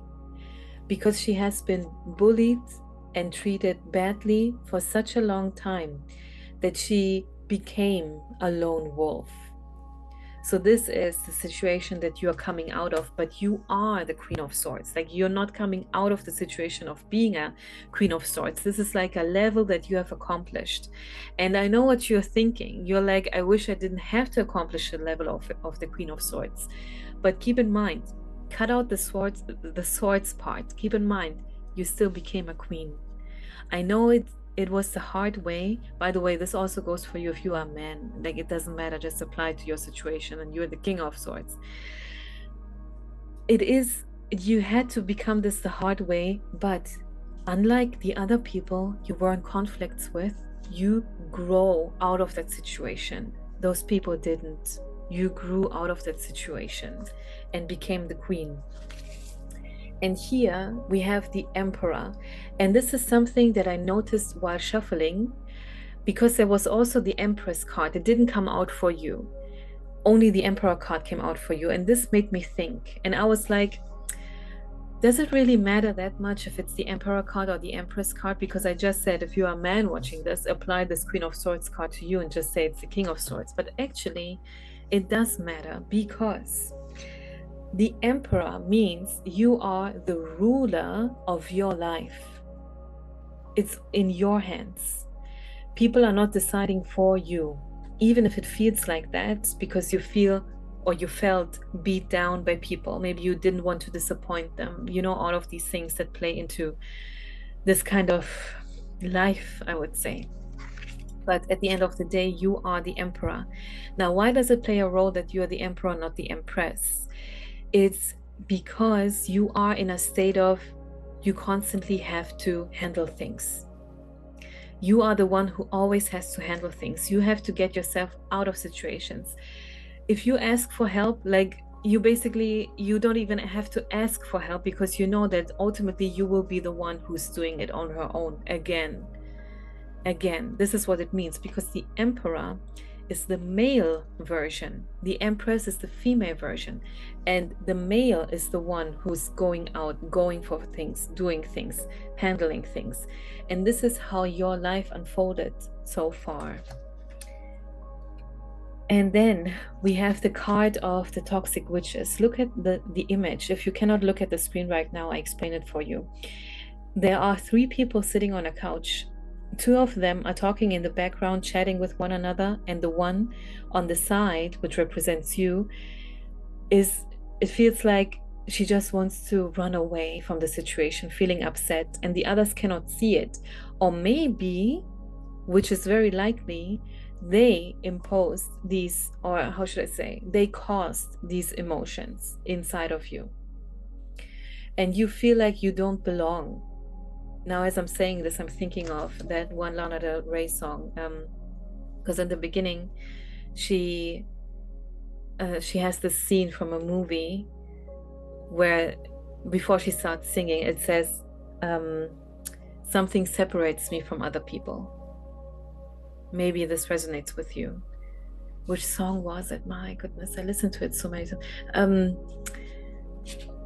The 13 beaches.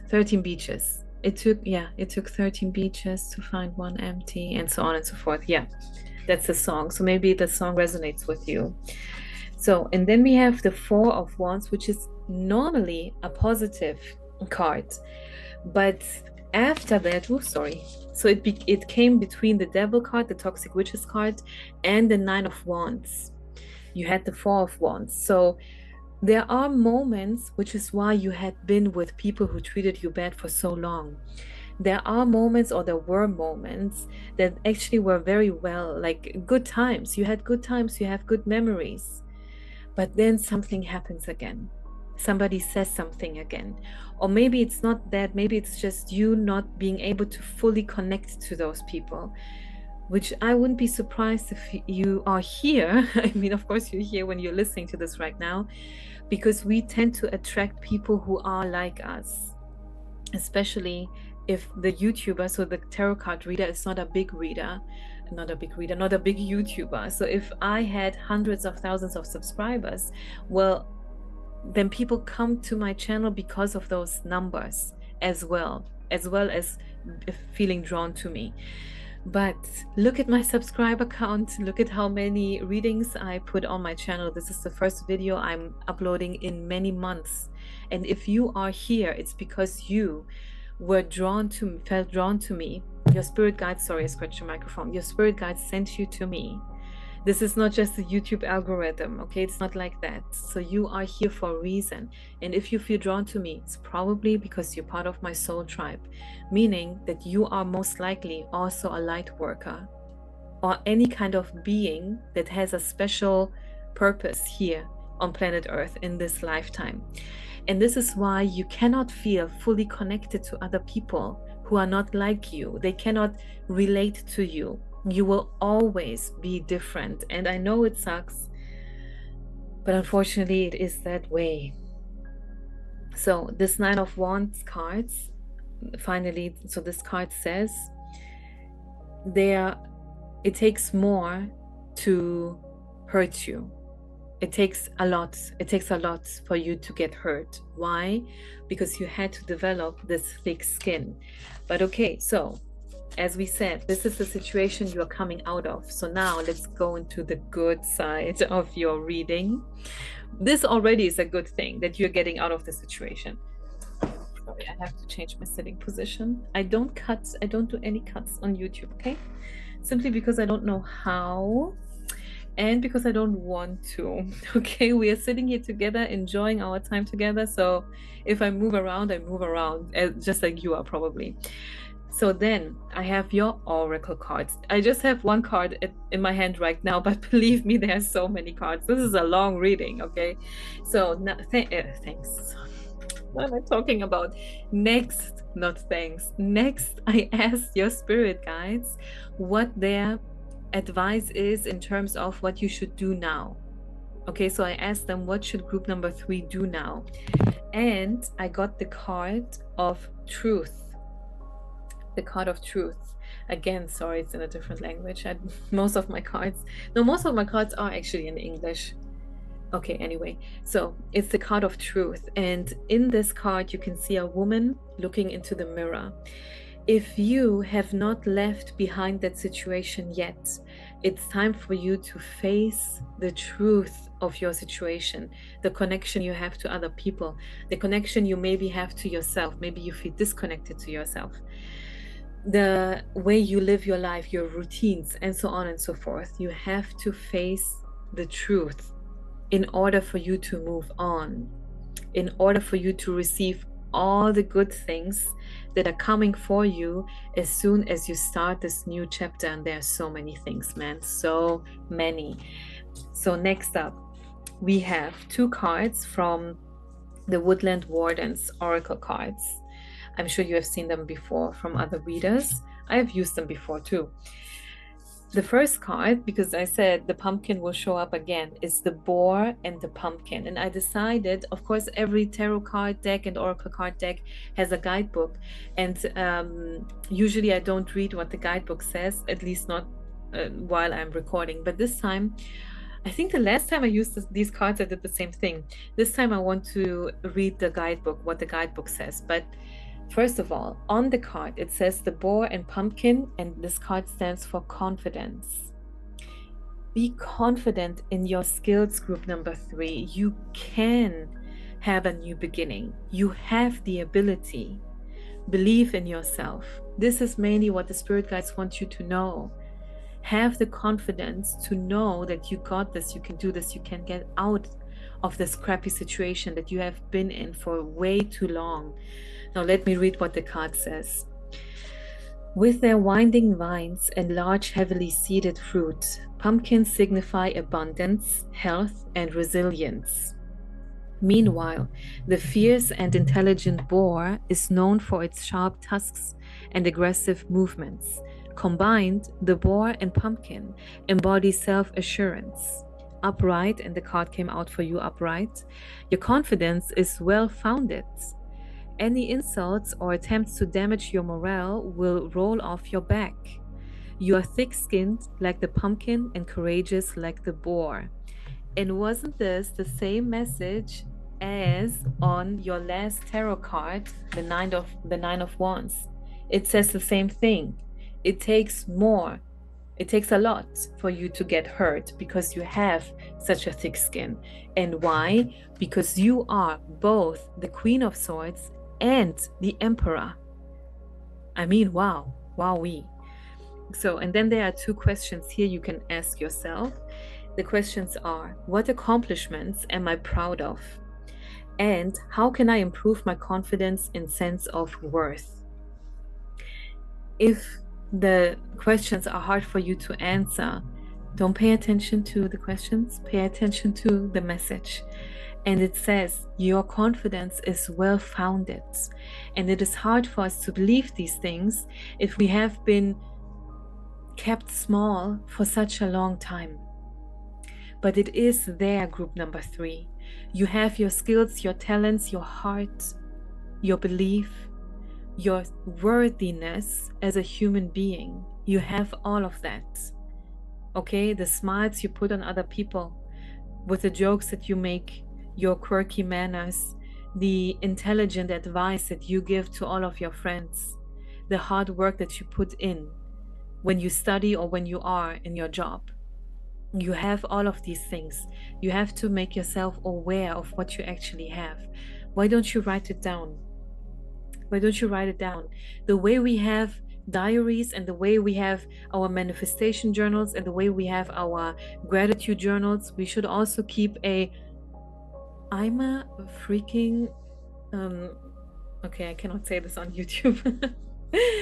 I am amazing journal. I'm amazing journal, and write it down. Write the points down. All of the things that you have, that you can do, all of your abilities, everything that you have ever done for other people. Really go into detail, like really examples, all the things that you have done for other people. Like look at the power that you have and the huge heart that you have, group number 3. And now you have another card. You have 2 from these Woodland Warden cards. And now look what this says. It's the hare and oak, and it says new opportunities. New opportunities. And why? Because you started a new beginning. You're starting new. By the way, now that I said it, I'm just remembering it. We recently had a new moon in Virgo. So this must have been a very important time for you, but also the upcoming new moons. The new moons are the beginning stage of every moon cycle. So actually the best time to make wishes, to start new projects, to do manifestation rituals. You can actually do all of these things at any time. But why not work with the moon? This is what moonology is, working with the moon. You know what I mean? So this is something that could help you a lot. Now let's talk about the new opportunities card. With you starting new actually makes it possible for you to have new opportunities in your life. Now look what the card says. Hares are often symbols of fertility and love, associated with the Celtic goddess Eostre. Now I don't know. Eostre. I don't know how to pronounce it. I'm sorry. By the way, I always say Celtic actually, but I think it's Celtic. You know what? I keep saying Celtic. They represent springtime, a season of birth and abundance. Okay, I interrupted twice. I will read it again. I apologize. Hares are often symbols of fertility and love. Associated with the Celtic goddess Eostre, they represent springtime, a season of birth and abundance. A variety of ancient cultures have linked the oak tree with bravery and vitality. In ancient Greece, the oak was revered as the tree sacred to Zeus. In Norse mythology, it represented the tree of life, and in ancient Celtic and Druidic cultures, the oak was associated with the god Dagda.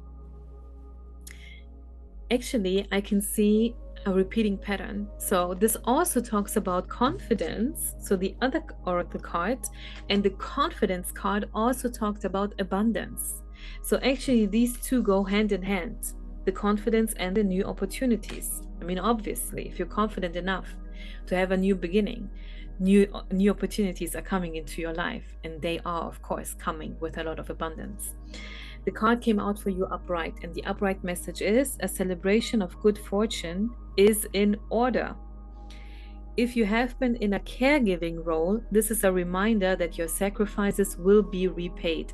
And guys, this is something I thought of, now I remember it while I was shuffling your cards. I thought, and by the way, during your reading, I said something as well, and I thought of the same thing, but I didn't say it. Why didn't I say it? But now I remember it, so I'm saying it now. You give off the energy of the oldest daughter. Even if you are a boy, it doesn't matter. You give off this energy. You give this energy of first generation children. You know, I am from that first generation. So my parents immigrated and I was the first generation born in this country. So even as a small child, I was the translator of my parents. My parents didn't make up doctor's appointments for me. I made them. My parents didn't go to parent-teacher conferences. I went as a little girly. Like, can you imagine that? Actually, it wasn't just me. I went with my mother, but it really made no difference because I was the one translating. So I was basically the one having the conversation with the teacher. And yes, it was weird. It was. And still to this day, I'm the one handling my parents' stuff. And by the way, this is actually very personal, but so what? So was the intro. If you haven't heard it, if you want to hear some very personal stuff about me, go back to the intro and listen to that. This is actually very personal. I am not close to my parents. I'm not. We rarely talk. And every time we talk, it's just, hi, how are you? Because I simply have nothing to tell them. And every time I talk to my mother and she asks my dad if he wants to talk to me too, and he says yes, I know that it's because he needs something. And the same was today. We were talking on the phone today because I live on the other side of the country, so I don't visit them. We were talking on the phone today, and when he said yes, I knew, okay, something's up. And again, he told me that he received a letter from wherever, and he's going to send me pictures to translate after decades of being in this country. And I know that a lot of people don't have an issue with this, or they are okay with this, or they think they owe their parents and they forgive their parents. I have been through way too many things in order to do any of those things. But well, that's another story that I will not get into. And by the way, no, I don't care what you think about that. Okay, I don't. If you agree with me or disagree with me, I really don't give a damn. Because just like you, I experienced those things. The Queen of Swords thing, the Empress thing, the Nine of Wands thing, all of that. So I have the thick skin that you also have. So this is why it doesn't bother me. Of course, here as well, you have two questions you can ask yourself. And the questions are, what can I celebrate today? And what exciting opportunities should I follow up on? Okay. And this can be the smallest thing, really the smallest thing, or the biggest thing. Can be anything, guys. Now, I also have a lot of tea leaves for you, and there are so many good messages, by the way. 9-9 on the clock. We have 9-9 on the clock right now. Okay, so let's look at your tea leaves. I think I have to put them on my desk again first. Okay, so I asked your spirit guides. This is what the tea leaves were for. I asked your spirit guides. So what is coming up now for group number 3 as they actually start their journey with the new beginning? Because this is the thing that we want to know. I mean, it's scary to start a completely new chapter, to start completely new in life. So we want to know, what does this new thing bring us? What does it bring us when we start? And right away, you got an astral house, so these green cards from the tea leaf cards, and it's about your career. You're gonna have a new beginning in your career, group number 3. Then we got the card of the older woman. I don't know what this is about, so you have to know for yourself with your situation. Maybe you are working with an older woman. Maybe you applied for a new job and had an interview with an older woman. Maybe an older colleague is helping you out with something, and therefore you have an improvement in your career, something like that. And I mean, isn't that amazing? The next card is the bag.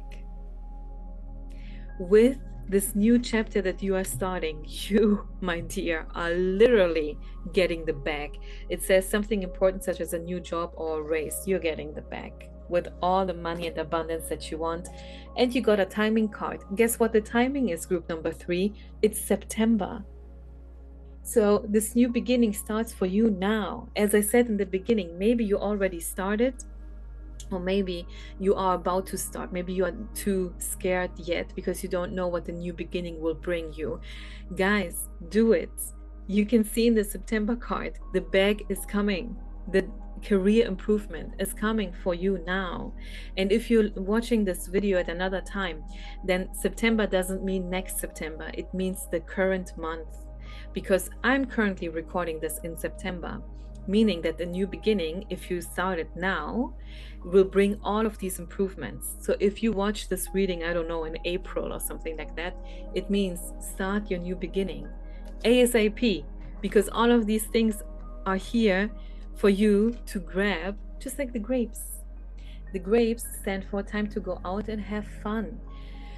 With your new life, you will be able to finally have fun, not just do chores in your free time, not just, I don't know, binge watch movies in your free time or TV shows, because this is what you need to regulate your nervous system. I understand, I relate, I know what it's like. But it also means you can actually have fun with yourself, on your own, with other people, or even just watching the movies, but not just this calming yourself down, but actually being able to enjoy the movie that you are watching or the book that you are reading. You also have the heart card. Now, here's the thing. I was thinking maybe there's a little bit of love also in group number 3's reading, but I got barely cards for that.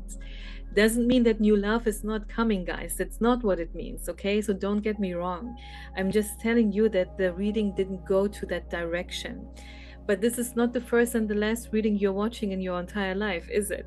So of course, love readings are coming on my channel. I already have a couple of them on my channel, even though I have just a few videos in total, but you can check them out. So if you feel like this reading resonates with you, then my other readings will probably also resonate with you, or you wait for future readings, or you just listen to another tarot card reader. I mean, your spirit guides will deliver messages either way, okay? You don't have to come to me for everything, but of course it's my pleasure. And this card says love, deep affection, and caring. And this reminds me of the oracle cards that you had, the not the confidence card, the new opportunities card. And because it said, we read it in the guidebook, it said everything that you gave to other people, everything that you did for other people will be repaid. And here with the heart card, you have love, deep affection, and caring. You gave other people love, deep affection, and caring, especially caring. I know you did that. And now these things are coming for you. They're coming to you. You have the throne, guys, position of authority. So whatever you're doing in your career, it will be amazing. Like, you are sitting on the throne. You are the one telling people what's up. And why the heck not? Because your cards told you, you have the confidence, you have the skills. And now it's finally positive that you had to become the Queen of Swords and the Emperor. A queen is the one sitting on the throne. The Emperor is the one sitting on the throne. That is you. It is you, group number 3. And then you also had the Dolphin. I mean, guys, it's good news after good news after good news. The Dolphin card says financial gain, usually coming from something you did in the past. And this doesn't have to mean, because every time this card comes up for me in a reading, I'm like, what exactly did I do in the past that is where I received the money for it now? Guys, it doesn't have to be like that. This could also be your karma, your good karma being paid off now. You know what I mean? Or you leaving a very good impression to someone you had a conversation with, or you worked for, something like that, and maybe they are now coming back and offering you a job. So this can be all kinds of things. Then, this is interesting, we had the cracked cup. And the cracked cup talks about dissatisfaction with life. Now, we could say this is negative, but I actually see it differently. I think this card was also in group number 1. Yeah, I think it was in group number 1. The moment the cup hits the floor and cracks, it's like the problems are gone. Like the difficulty is done. This is how it's seen in my culture. Cultures see it differently. Some say glass or broken glass brings bad luck, and some say it brings good luck. I say it brings good luck because the dissatisfaction is over. But I also, it's not about my culture, guys. I interpret cards in context because I'm a reader. So I read your story, not my culture's story. And in context, this card came between the Dolphin card and the Horseshoe, which stands for good luck. The dissatisfaction is finally over, and you are now on this journey where luck is everywhere. You feel like it's everywhere. The good luck card came together with the sunrise card. It says new creative ideas, new ventures, a fresh start. Didn't we say this all along? It was your significator card, the new beginning. And now this card also says new creative ideas, new ventures, a fresh start. We have more oracle cards, guys. Don't go away. I have even more good news for you, because then we had the handshake. The handshake. It says a meeting with a stranger could be important. Didn't I say with the Dolphin card? Maybe you met someone, you left a very good impression, and now they are offering you something. It doesn't have to be like that. Don't be stuck when it comes to the examples that us tarot readers give you. This is something that every tarot reader does, because we try to find examples so things make sense to you. Because in the first moment you are like, handshake, huh, what is this about? So we have to come up with examples so things make sense to you. But maybe it means something else. Like, you tell me. Feel free to tell me in the comments what it means. And then next, I mean, it just doesn't end for you. We have so many good news. We have the ring. You have the ring card, and it says a marriage will take place, either romantic or business. And this could really be romantic, because you also have the diamonds. You have the diamonds, and it says you'll be receiving or giving a precious gift. For sure, this receiving. For sure, this receiving, because all of your oracle cards said that it is finally time for you to receive after you have given for so long. You are the one receiving. Then we have the dark man. It says dealings or relationship with a man with dark complexion or hair. Just like with the older woman, I did not see like something concrete, like a certain conversation you would have with these people, a certain thing that would happen with these people. The older woman and the dark man simply appear in your card spread of all of these good news. So you are not alone. This is what it basically means. You're receiving help from other people who see you and know what you can do, what you have.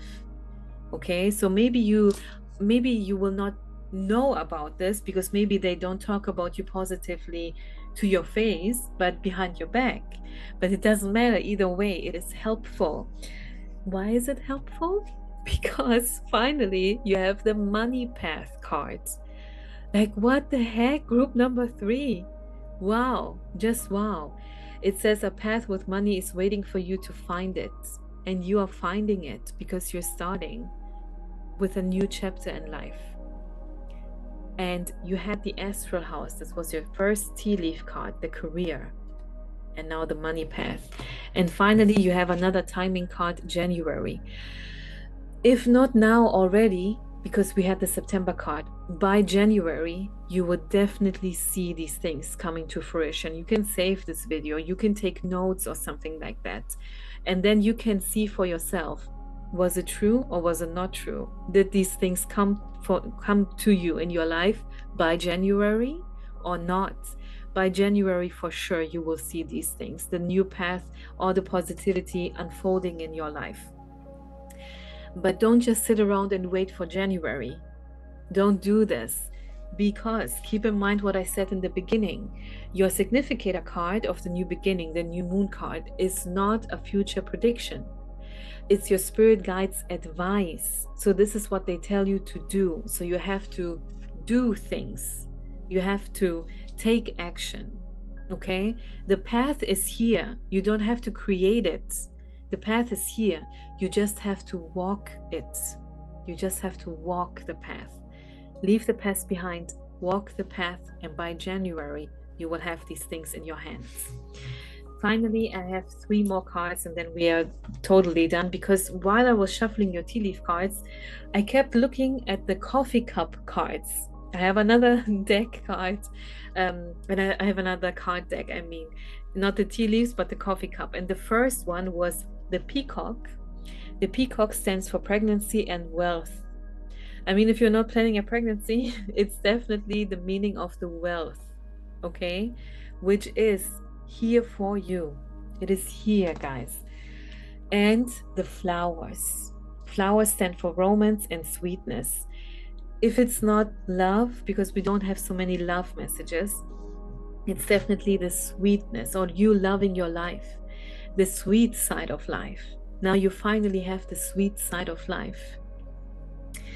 And lastly, I also shuffled these love oracle cards for you, but I had a feeling that we wouldn't receive a love message, so a romance message. And now look at what we got. It says friendship. So I had this feeling that it wouldn't be about romance, and then we did receive the friendship card. But look at what it says. It says, nurture the bonds of friendship within your relationship, and your love life will dramatically improve. So it actually talks about the friendship in your relationship. If you're not in a relationship, or if you don't have close friends because of everything that you have been through, Don't worry about it. This message is still for you. Maybe a new friendship is coming into your life. Maybe you start as friends with someone and later it turns into romance. Or it's simply the friendship to yourself. Okay? So, a new beginning. Start this new journey. Group number 3. You will not regret it. You will gain so much abundance like you have never seen before in your entire life. You are so blessed, group number 3. Thank you so much for being here with me today. If you like, you can subscribe and like this video and leave a comment. If you don't, well, then don't. That's also okay. But I would love to see you again in my next reading. Goodbye, group number 3.